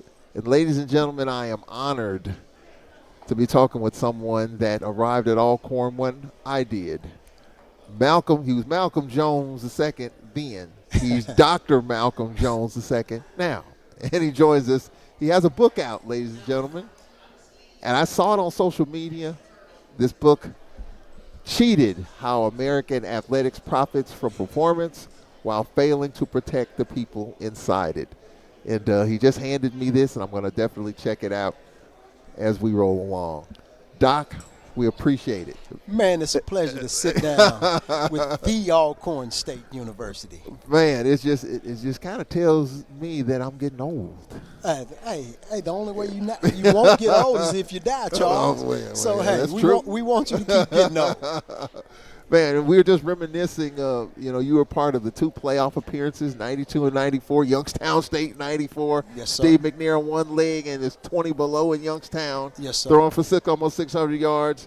Northeast Louisiana in 92. Now ULM, you were part of all that. You were part of all the excitement to hand him the Heisman. Yeah. All of that. Yeah. Just take us through all of that just as a player. I mean, of course, we'll talk about your book. We'll talk about the Braves football now. But back then, man, I was just, Alcorn hired me 2 weeks out of school. Wow. 2 weeks out of college. Had no idea. The furthest I went on campus was the gym because I was doing Grambling's games. Yeah. So the furthest, and of course we played Grambling in Shreveport.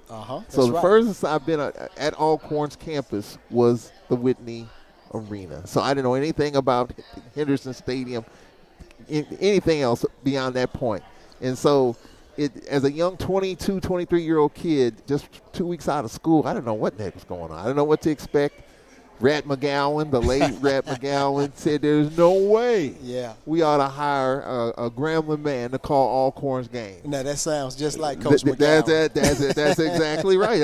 And Butch Jones, they gave me a hard time. It took probably 10 years to get over that. They kept riding me about. Eventually, I got into the family, and I'm good now. But back then, they were hard on me at that point. Well, I tell you what, Charles, we couldn't tell that you had just started the job. You carried yourself in a professional way, and you did a great job at what you were doing, and you're still doing a great job. Well, I was scared to death.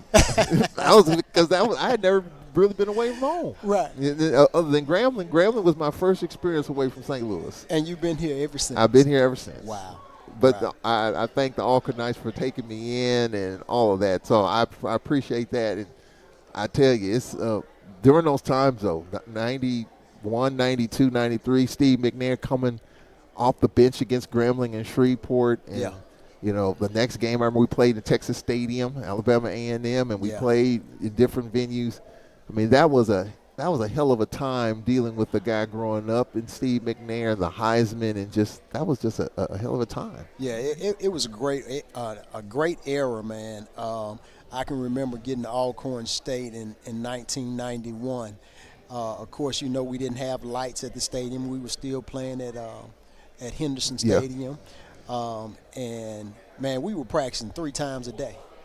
And they were some rigorous practices. 3 times a day. 3 times a day. So, you know, I can remember it was probably about 100, and we'd start out with about 130 to 140 guys. By the time the first season, by the time of the first game, we would be down to about 90 guys. And in the middle of the night, you would just hear a lot of movement sometimes. People pulling those foot lockers downstairs. They would leave in the middle of the night. So I tell people all the time. They couldn't hang.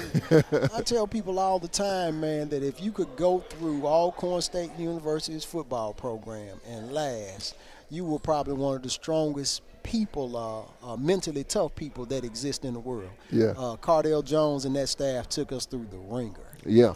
On a daily basis. But, you know, getting to know Cardell Jones, it just didn't seem like he was that kind of guy who was very low-key, short stature, but he must have carried a really big stick. Well, that was one of his sayings. He would always tell us that we need to walk light and carry a big stick. Coach Jones didn't play the radio. He didn't play games. Yeah.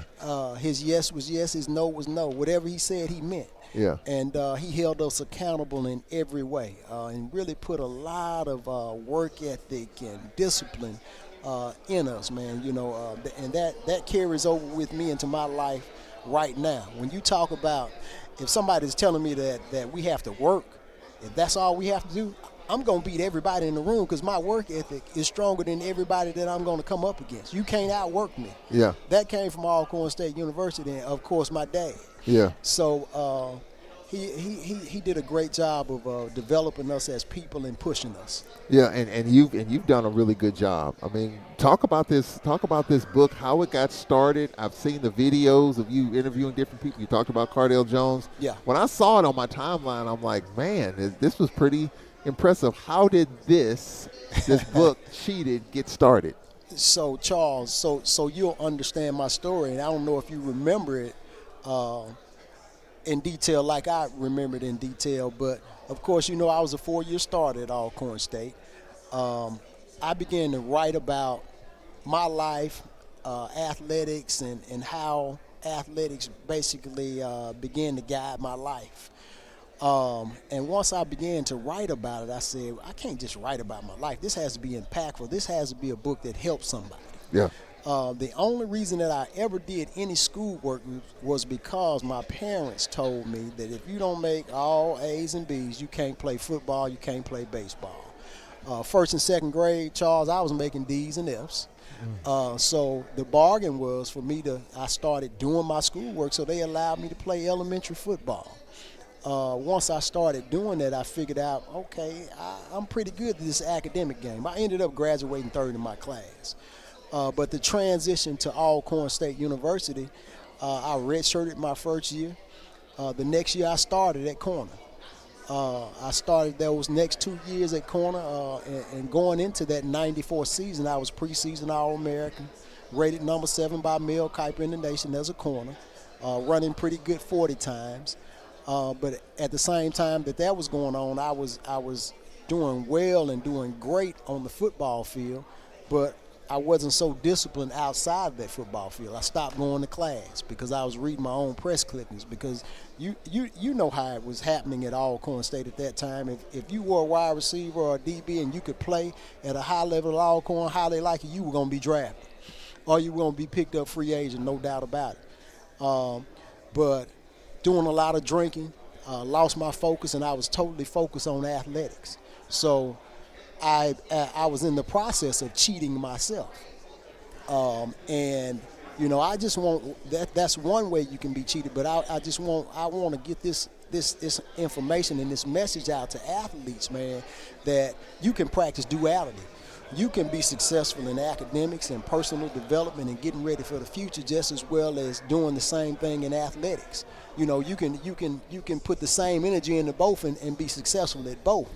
And that's where I kind of fell short. Now, I got back on track, and I only got back on track because my parents was the X factor that really held me accountable and pushed me through the finish and letting me know that I was more than a sport.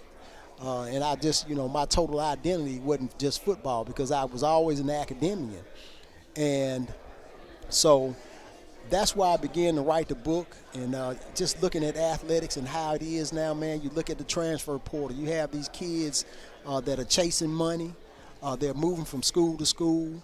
But you'll find that when you look at these kids' transcripts, they have a lot of courses accumulated, but they really don't have any direction. And when they come to the end of the road with these athletics, what are they going to do? Yeah. When you come to that crossroads, and every athlete that plays, you're going to come to this crossroads where it's over. You can't play anymore. So what have you built during that time? What have you developed during that time? And in a lot of cases, they hadn't built or developed anything. And you think about this. You can go and chase money, and you can get the money. But if you don't have financial literacy, then you won't be able to sustain that money. That money is going to be gone, and you'll be sitting there without credentials. Yeah. So this is a message that I want to get across to all athletes, that it's important that you develop yourself, develop your mind just as well as yourself and your craft. Was there a point in you hear athletes when they get to a point where they just something happens where they're at rock bottom, yeah, and then they come. Was there a point in which you were at the bottom of the barrel, in which you said there's nowhere to go but up? Oh, no doubt about it. I can remember because that 2 years after I started, I had a back surgery, and you speak of the Youngstown State.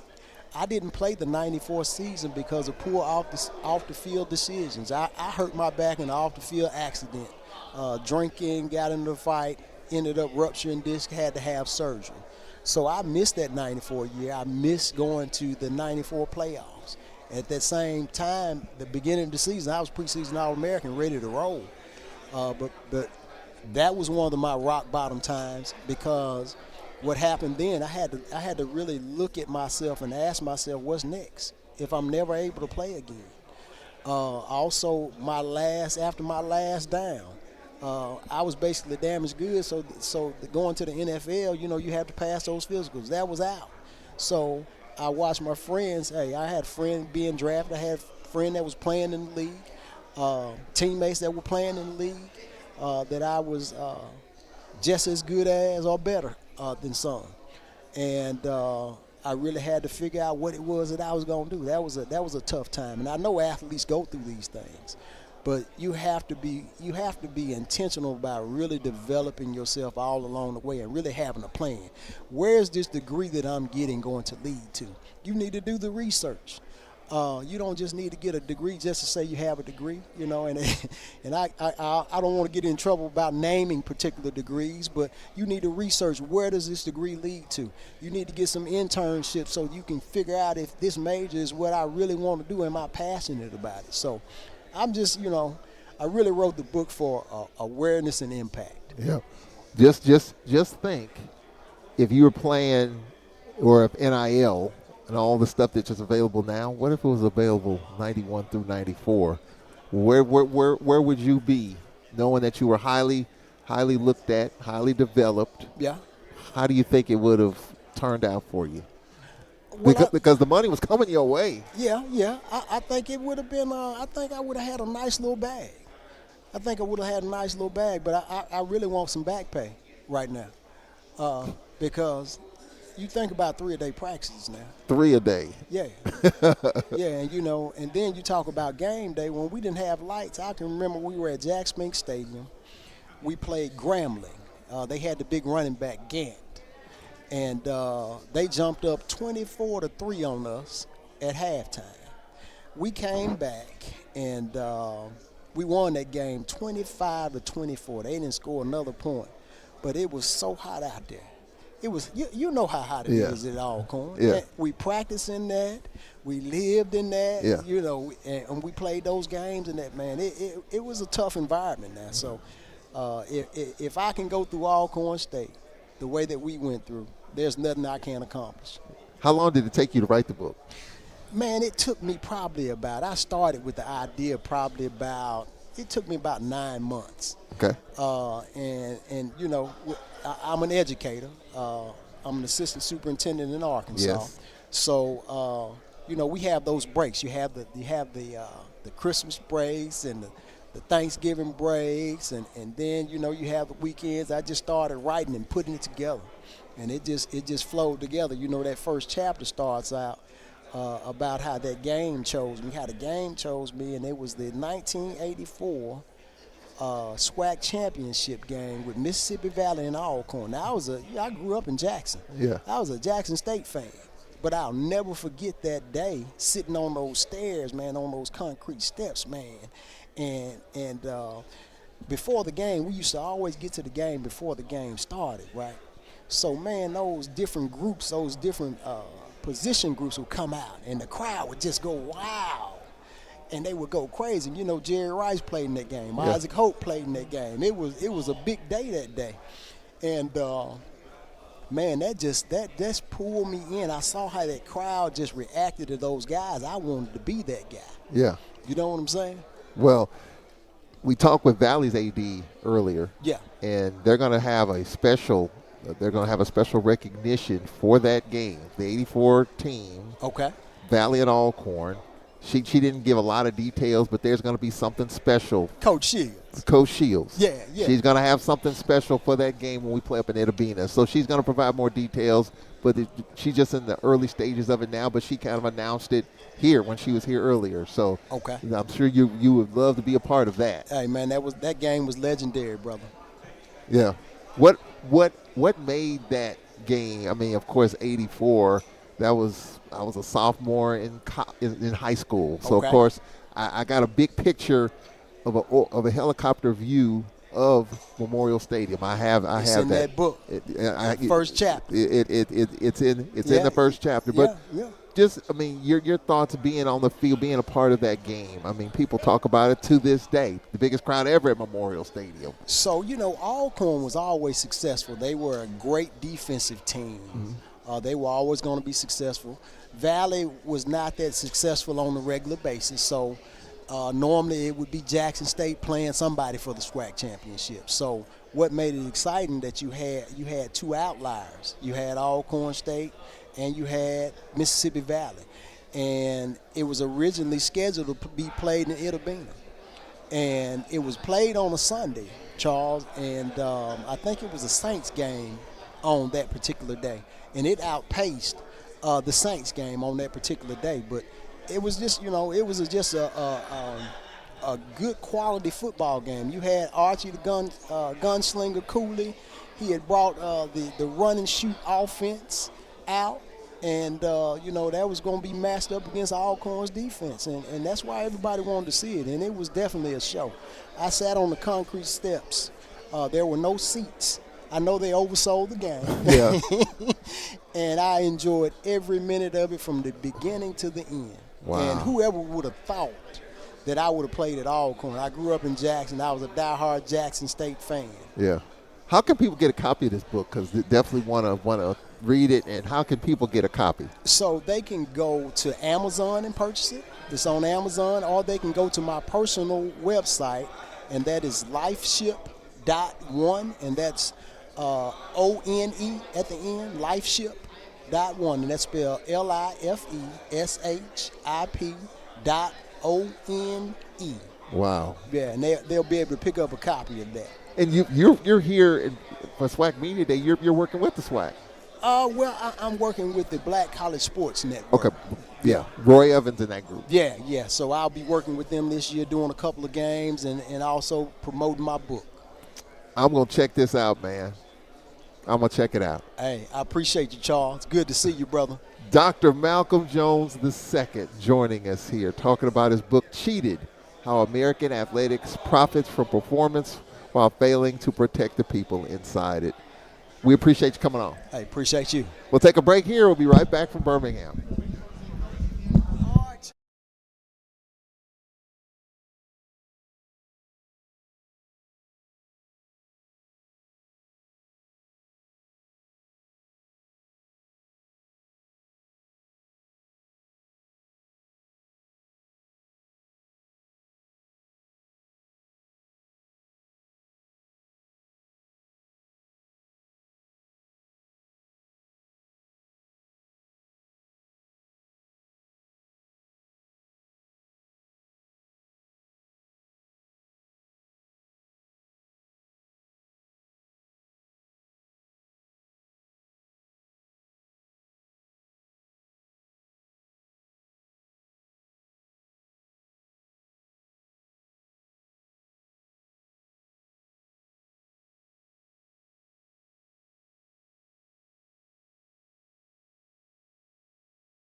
We're trying to get as many coaches as we can, and we're kind of on the home stretch here.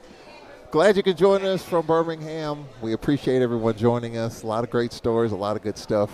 And now let's talk Mississippi Valley football. Terrell Buckley joining us. How you doing, sir?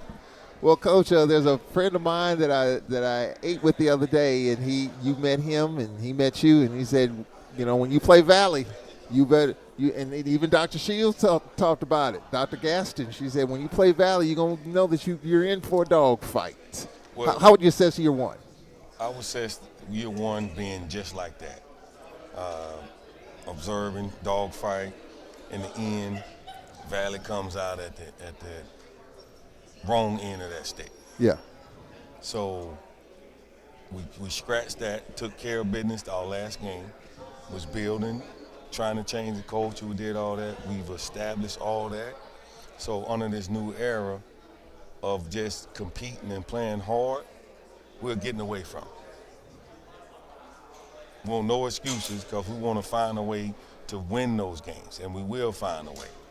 So we're not sitting up here saying, like we said probably like you said, 30 years or so, oh man, I have to play hard, yeah. But then that don't equal wins.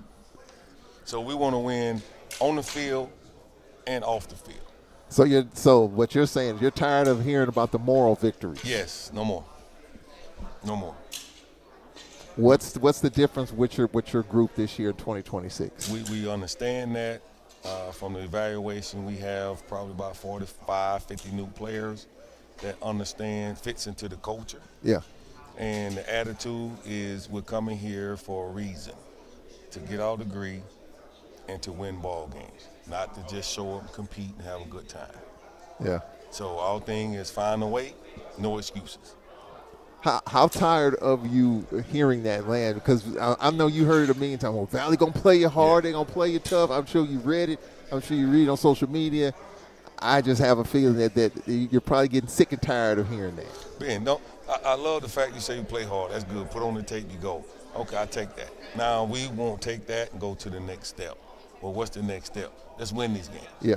Not just show up and make it hard for everybody else. No, we want to switch that, make it hard for you, and say, well, you play hard and do all that, but Valley came out on top. Yeah. So, year two, talk about some of the folks that we can expect, because we're coming to Itabena. It's going to be a big day at our Rice Totten. What can folks expect when they see Valley? Well, you're going to see obviously our quarterback Josh Brown doing some things, Norman Taylor, our freshman running back, Jamar Stokes, our DB that's here, freshman, Douglas Franklin flying all over the field, old lineman, Dak Wynn, Marcus McDaniel holding the line, David Jones setting that edge, Josh Vaughn clogging that middle up. You're going to see Joey Davis making plays out there. That's what I like. I just named about 10 players around there, and I still have another 5 or 6 to go. Yeah. Before you just name a handful, you can't win. You can compete with a handful. Yeah. You can't win with a handful. Yeah. You need 2 handfuls, 3 handfuls, right? Yeah. Well, I feel like we have that. Well, and talking to Dr. Gaston, and she was assistant AD at Alcorn. Yes. I knew her when she was at Alcorn on 2 different occasions. Obviously, now Mississippi Valley's different. Mike Davis coming in as a basketball coach who's a winner, proven winner in this conference. Yes. And she said, hey, you got to roll the dice and step out there and get you someone that can get it done. And Mike Davis has gotten it done. So there's a lot of, my point is, there's a lot of good things at Valley, just right there on the precipice, right there on the edge, and now just trying to get it to that next level. That's the thing. Find a way. We know the challenges that we have. All the schools have some challenges. We just, unfortunately for us, we have a majority of everybody's challenges. Yeah. Okay, we acknowledge that. Let's find a way. You're not. You don't appear to be an excuse person. You're not using that as a barrier at all. No, that's in turn. You go battle. Hey man, can we travel this way? Can we do this? Can we not take a bus 13 hours to play Bethune-Cookman? Man, nobody wants to do that. Okay, but we got to do it. Okay, let's figure out a way how that could be how we can still find a way and figure out a way to go down there and not just compete, Yeah. but to get that W. Yeah, that is definitely the case. And then, of course, the in-state, Alcorn and Jackson State. You know, so just talk about how your blood gets going when you're. I mean, of course, every game is like that, but you're playing your in-state teams. It's a different feel because they're in-state. You know, we also have Delta State next year, right? Yeah. So it's the intensity, the awareness goes up. The antenna goes from 4 inches to 8 inches. Like, hey, it's here. We know everybody. The players know each other. Yeah. And it's all when you're playing for pride and respect, it's totally different. Yeah.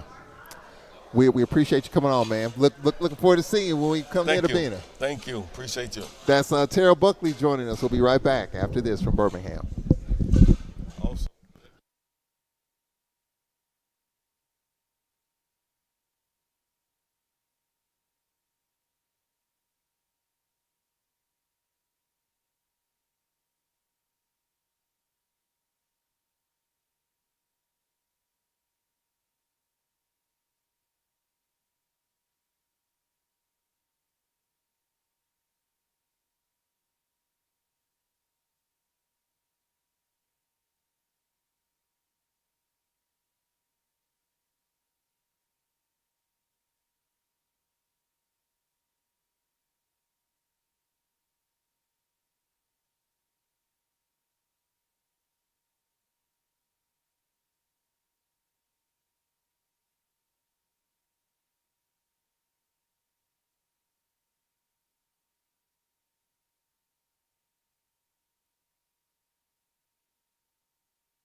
All right, here we go. We got Dr. McClellan.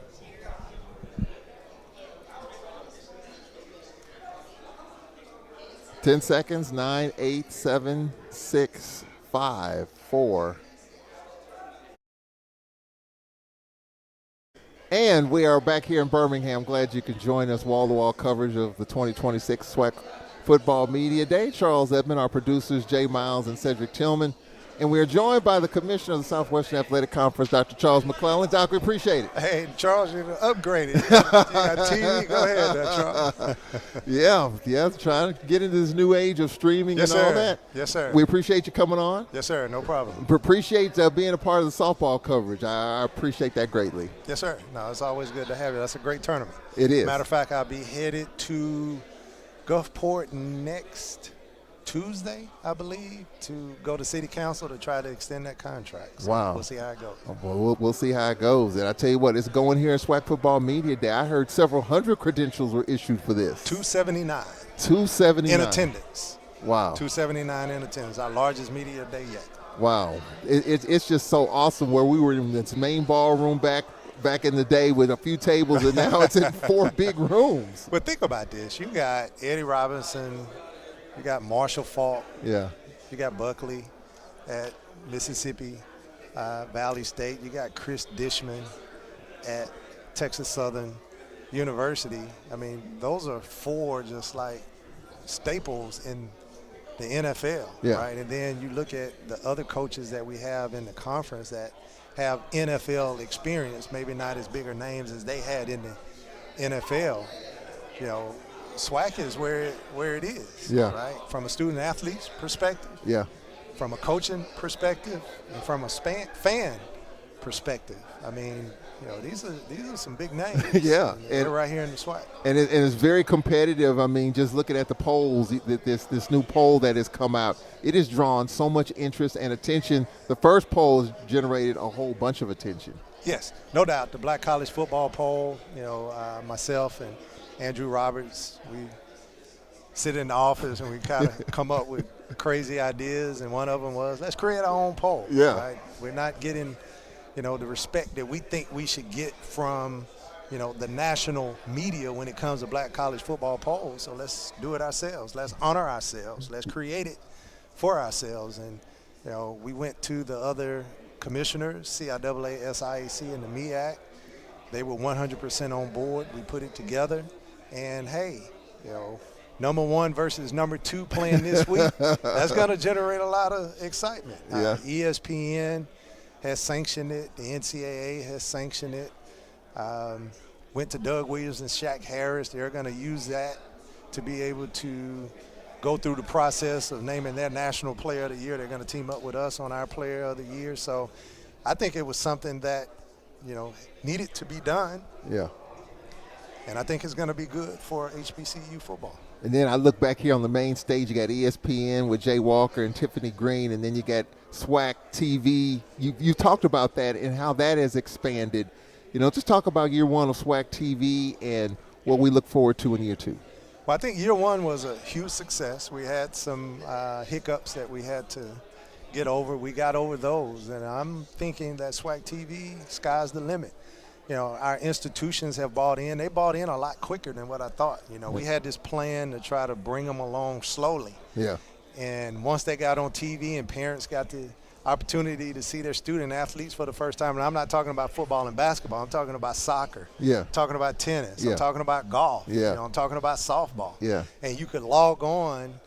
I shouldn't even say log on, because I tell Andrew, no, this is a legitimate TV network. We send crews out. We send production crews out to do this. Yeah. But you can click on your Roku TV. You can click on your Google TV. You can click on your Amazon TV.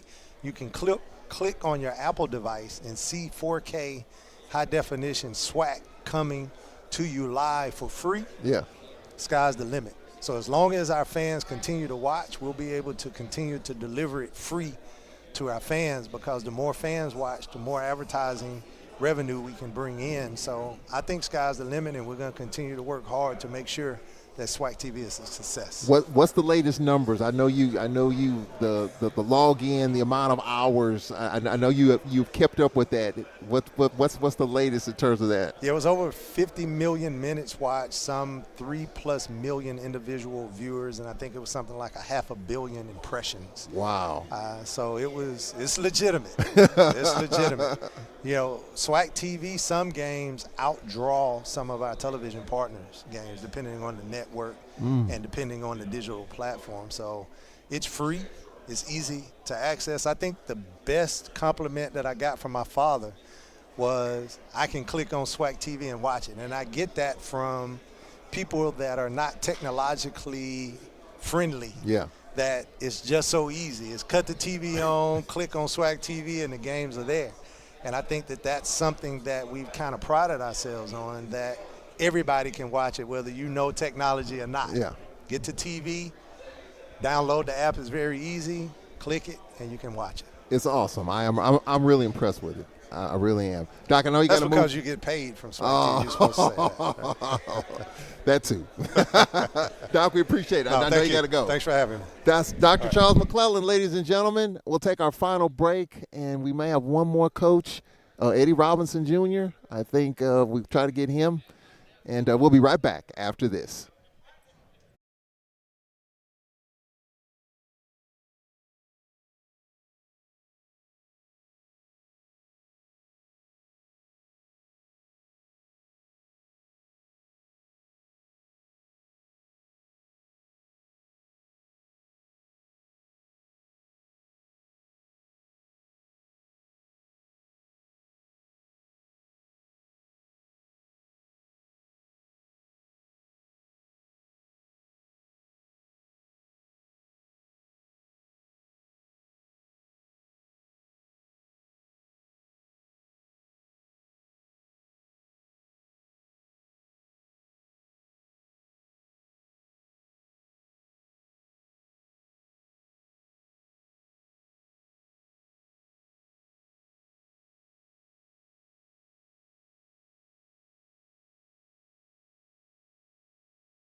Jerome.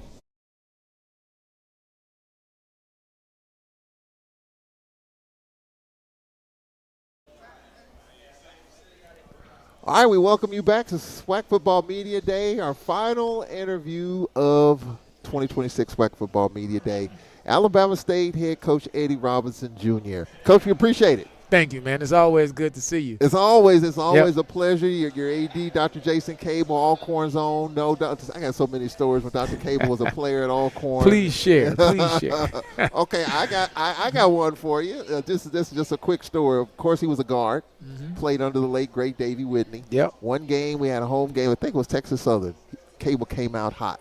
Hit a three from the left corner. Bang. Hit a three from the right corner. Bang. Hit a three from the top of the key. Bang. He hit one from the logo, if I believe. Bang. Wow. I mean, he was red hot. Ready. Then his next two shots, air balls. Coach Whitney calls a timeout. Timeout. I mean, this man was hot. Heat check and all. He shoots two air balls in a row. Coach Whitney calls a timeout and says, all right, run the doggone pattern. And so That's a one of many. Couldn't keep that. Hey, keep shooting till you miss. Yeah, right. Once you miss, run the play. Well, Coach Whitney wanted you to run his system. It didn't matter if you were 10 for 10. Run the system, run the pattern. So that's just one of many stories. I'll be sure to bring that up. Oh yeah. But appreciate you coming on. Look, I've been singing the praises of your team all off season. I mean, very impressive last year with Andrew Body. Of course, you knew Andrew Body when he was at Texas Southern, coming to Alabama State. I mean, the game against UAB last year, breakout, 500-plus yards of total offense. And I said, this might be the Andrew Body that we've been waiting for because he's been banged up. And you were 1 play and 4 yards short of perhaps winning the Eastern Division. Just talk about your program. Well, I think we're in a great spot, but I think the next step, the spot that we have to get to, of course, is winning the East. Yeah. You can't say I want to win the Celebration Bowl. You got to start by winning the East, and we know in the East you got some really good teams. You know, Jackson, FAMU, Alabama A&M, Valley, Bethune-Cookman's getting better. So for us, I mean, we have to take this thing one day at a time, and that's how we're going to approach it. But ultimately, our goal is to win the SWAC and win the Celebration Bowl. I'm sure every coach that sat in his seat said the same thing. We're all competitors. And we have a lot of respect for each other as coaches. That's what I love about it. But on game day, it's no friends as it should be. You know what I'm saying? But and I love that about the kids. You see the kids that are talking to each other and they're friends, and because we're all pushing for the same thing. But just on the game day, we know we have to go out there and compete. And I tell you what, looking at you and just your mantra is defense. And so over the years, last time we played you guys, I mean, it was you were down your 5th string quarterback as a wide receiver. Down in Mobile. down in Mobile. But I've often said that all Alabama State has needed is just a quarterback and offense because your defense is going to be there. Yep. Yeah, so, I mean, for us, philosophically, I'm always special teams. Coach Markham, he's another Alcorn grad. So he told me if you can't kick, you can't win. So if you would ask him what's the most important part of the team, he would always start off with special teams. And so I think the biggest thing I'm excited about, we have 3 preseason all-conference special teams guys. And Nehemiah Hickson, the returner, our long snapper, Garrett Willimon, and then also our field goal kicker, Andrew. So, I mean, the special teams part of it is big. That's what I sit in all of the meetings of, and I preach that. And then defensively, if I can control what you're doing and dictate your offense, then that gives me a chance to be in every game. And the defense is always going to be more consistent because that's so much about effort and attitude and toughness and physicality and those type of things. The weather doesn't matter. The location don't matter. The band playing don't matter. We're going to go out there and tee this thing up and try to knock somebody out. And then offense, you're hoping that you can get that consistency. Now, it was somewhat of a surprise to me last year. Like, I expected the offense to do well, but Barnett and Body, man, they had that thing moving. So I had to adjust, my coaching style. Like, mid-season, I was like, all right, we got some offense. I got to change that. I had to change it. Good coaches can make the change. You didn't even see that coming offensively. Not like that. I mean, it was once they really got going, I was like, man, this thing is impressive. And then, Jalen Jones, our little number 0, man, he just had a phenomenal year. Yeah. And so you have some guys that's going to step up and be ready to take his place. And so I think that's the biggest thing is offense. I think you got to have players more than plays. Yeah. Like the plays are important, but you got some players that when I throw it to you and 2 people should tackle you, they don't. Yeah. And when you get some guys like that, then that's what makes offensive guys look like geniuses. So. Well, Andrew Body made us all offensive players look like geniuses. Better. Yeah. Correct. Yeah. And so and he's the guy. Sometimes the defense comes up with the perfect play. They call the right blitz, and you got the guy in the place to make the tackle. But then if you got Andrew Body who makes that guy miss, then all of a sudden that offensive play that shouldn't have worked, it looks good. Yeah. That's a player. Yeah. And so I think offensively you're always looking for players. Like who can I just throw the ball to and he's going to make a play. Well, speaking of Andrew Body, of course he was in the transfer portal and then obviously he's back. Some coaches in this new era, because rosters flip and change all the time, some coaches have told me once you get in the portal, you make that decision, there's no turning back. Well, for you, and I know Cedric Thomas was that year 1, and he became a little sentimental about it, and he's kind of flipped the script on that. Where were you on that? When Body said he was in the portal, was the door closed or was the door kind of ajar?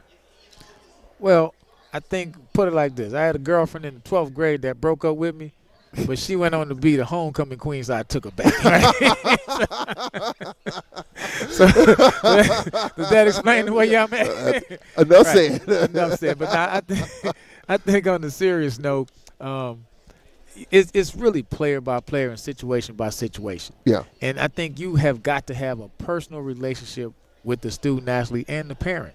And I'll start with Jalen Jones. I mean, he had an opportunity to go to a school that was going to pay him financially way more than he's making what I'm making, right? So how can I tell this young man who's done everything I asked him to do to not take that opportunity? But that's me sitting down with his family and explaining them to the possible opportunity. And if that opportunity does not happen, then, hey, man, we need you back at Alabama State. So I think when the player comes to me and has that conversation and we talk about a plan to put in place, it's similar to when I was coming out. Hey, should you come out a year early or should you come back for your senior year in college? And I think that's kind of where we are with things now with the players. And so you have to make that adjustment to what college football is doing right now. And so I think the guys that can make the adjustment are going to be successful. You seem like the kind of coach that, you just let things kind of roll. I know T.C. Taylor said after losing to Prairie View that game still sticks with him. I've talked to a couple other coaches. They say they can move on quickly. That loss to Jackson State, one play 4 yards away. Does that still stick with you, or have you kind of let it pass? Now, I thought about it when I woke up this morning. So yeah. No, the losses stick with you. I mean, I got some playoff losses from the NFL that stick with me. When I saw Marshall Faulk yesterday, I thought about the Super Bowl when we lost by. So some losses, I don't think the losses ever. I forget the wins, because you appreciate them, but I think just mentally the way we're trained is that when something bad happens, it ingrains in you that you don't want that to happen again. So what I look at is say, okay, what could we have done differently? And I'm going to make that adjustment to make sure that never happens again. As much as I can, control a football game in an imperfect role. Final question. You talked about Marshall Faulk. You open up with Southern University right here. A good way to kick things off. Man, what a great game. I mean, thanks to Dr. McClellan and the SWAC to put together that Birmingham Classic. I hope that's something that really turns into a SWAC showcase for the whole conference for that first week 0, which would probably be week 1, and that's how everything's trending. Yeah. But yeah, to have a Hall of Famer and Marshall Faulk, man, to come back and to impart that knowledge into those student athletes at Southern University and Southern and Alabama State always gets together and have fun. So we're looking forward to it. We know we have to be ready. It's going to be hot. The fans will be here. Yeah. But this is a great way to start a SWAC football season. Some people believe in playing into your schedules. I've heard some coaches say, I want to know where we are right away. Jump into it. I think both teams are going to jump into it knowing where they are right away. Yeah. I mean, you spend all that time in the preseason, off-season camp, and even last year, I mean, I think we started off going to UAB, then we went to Southern the second year. Yeah. And I think that's what got us in the mindset of, hey, now we can go to a Prairie View, we can go to a Jackson, we can go to a FAMU. So I think just getting into it, hey, let the kids see what you got. Like, correct the mistakes. Hopefully you win along the way, but it's part of it, man. You can't hide. Once that season starts and that whistle blow, the referees and the coaches step on the side and the kids got to play.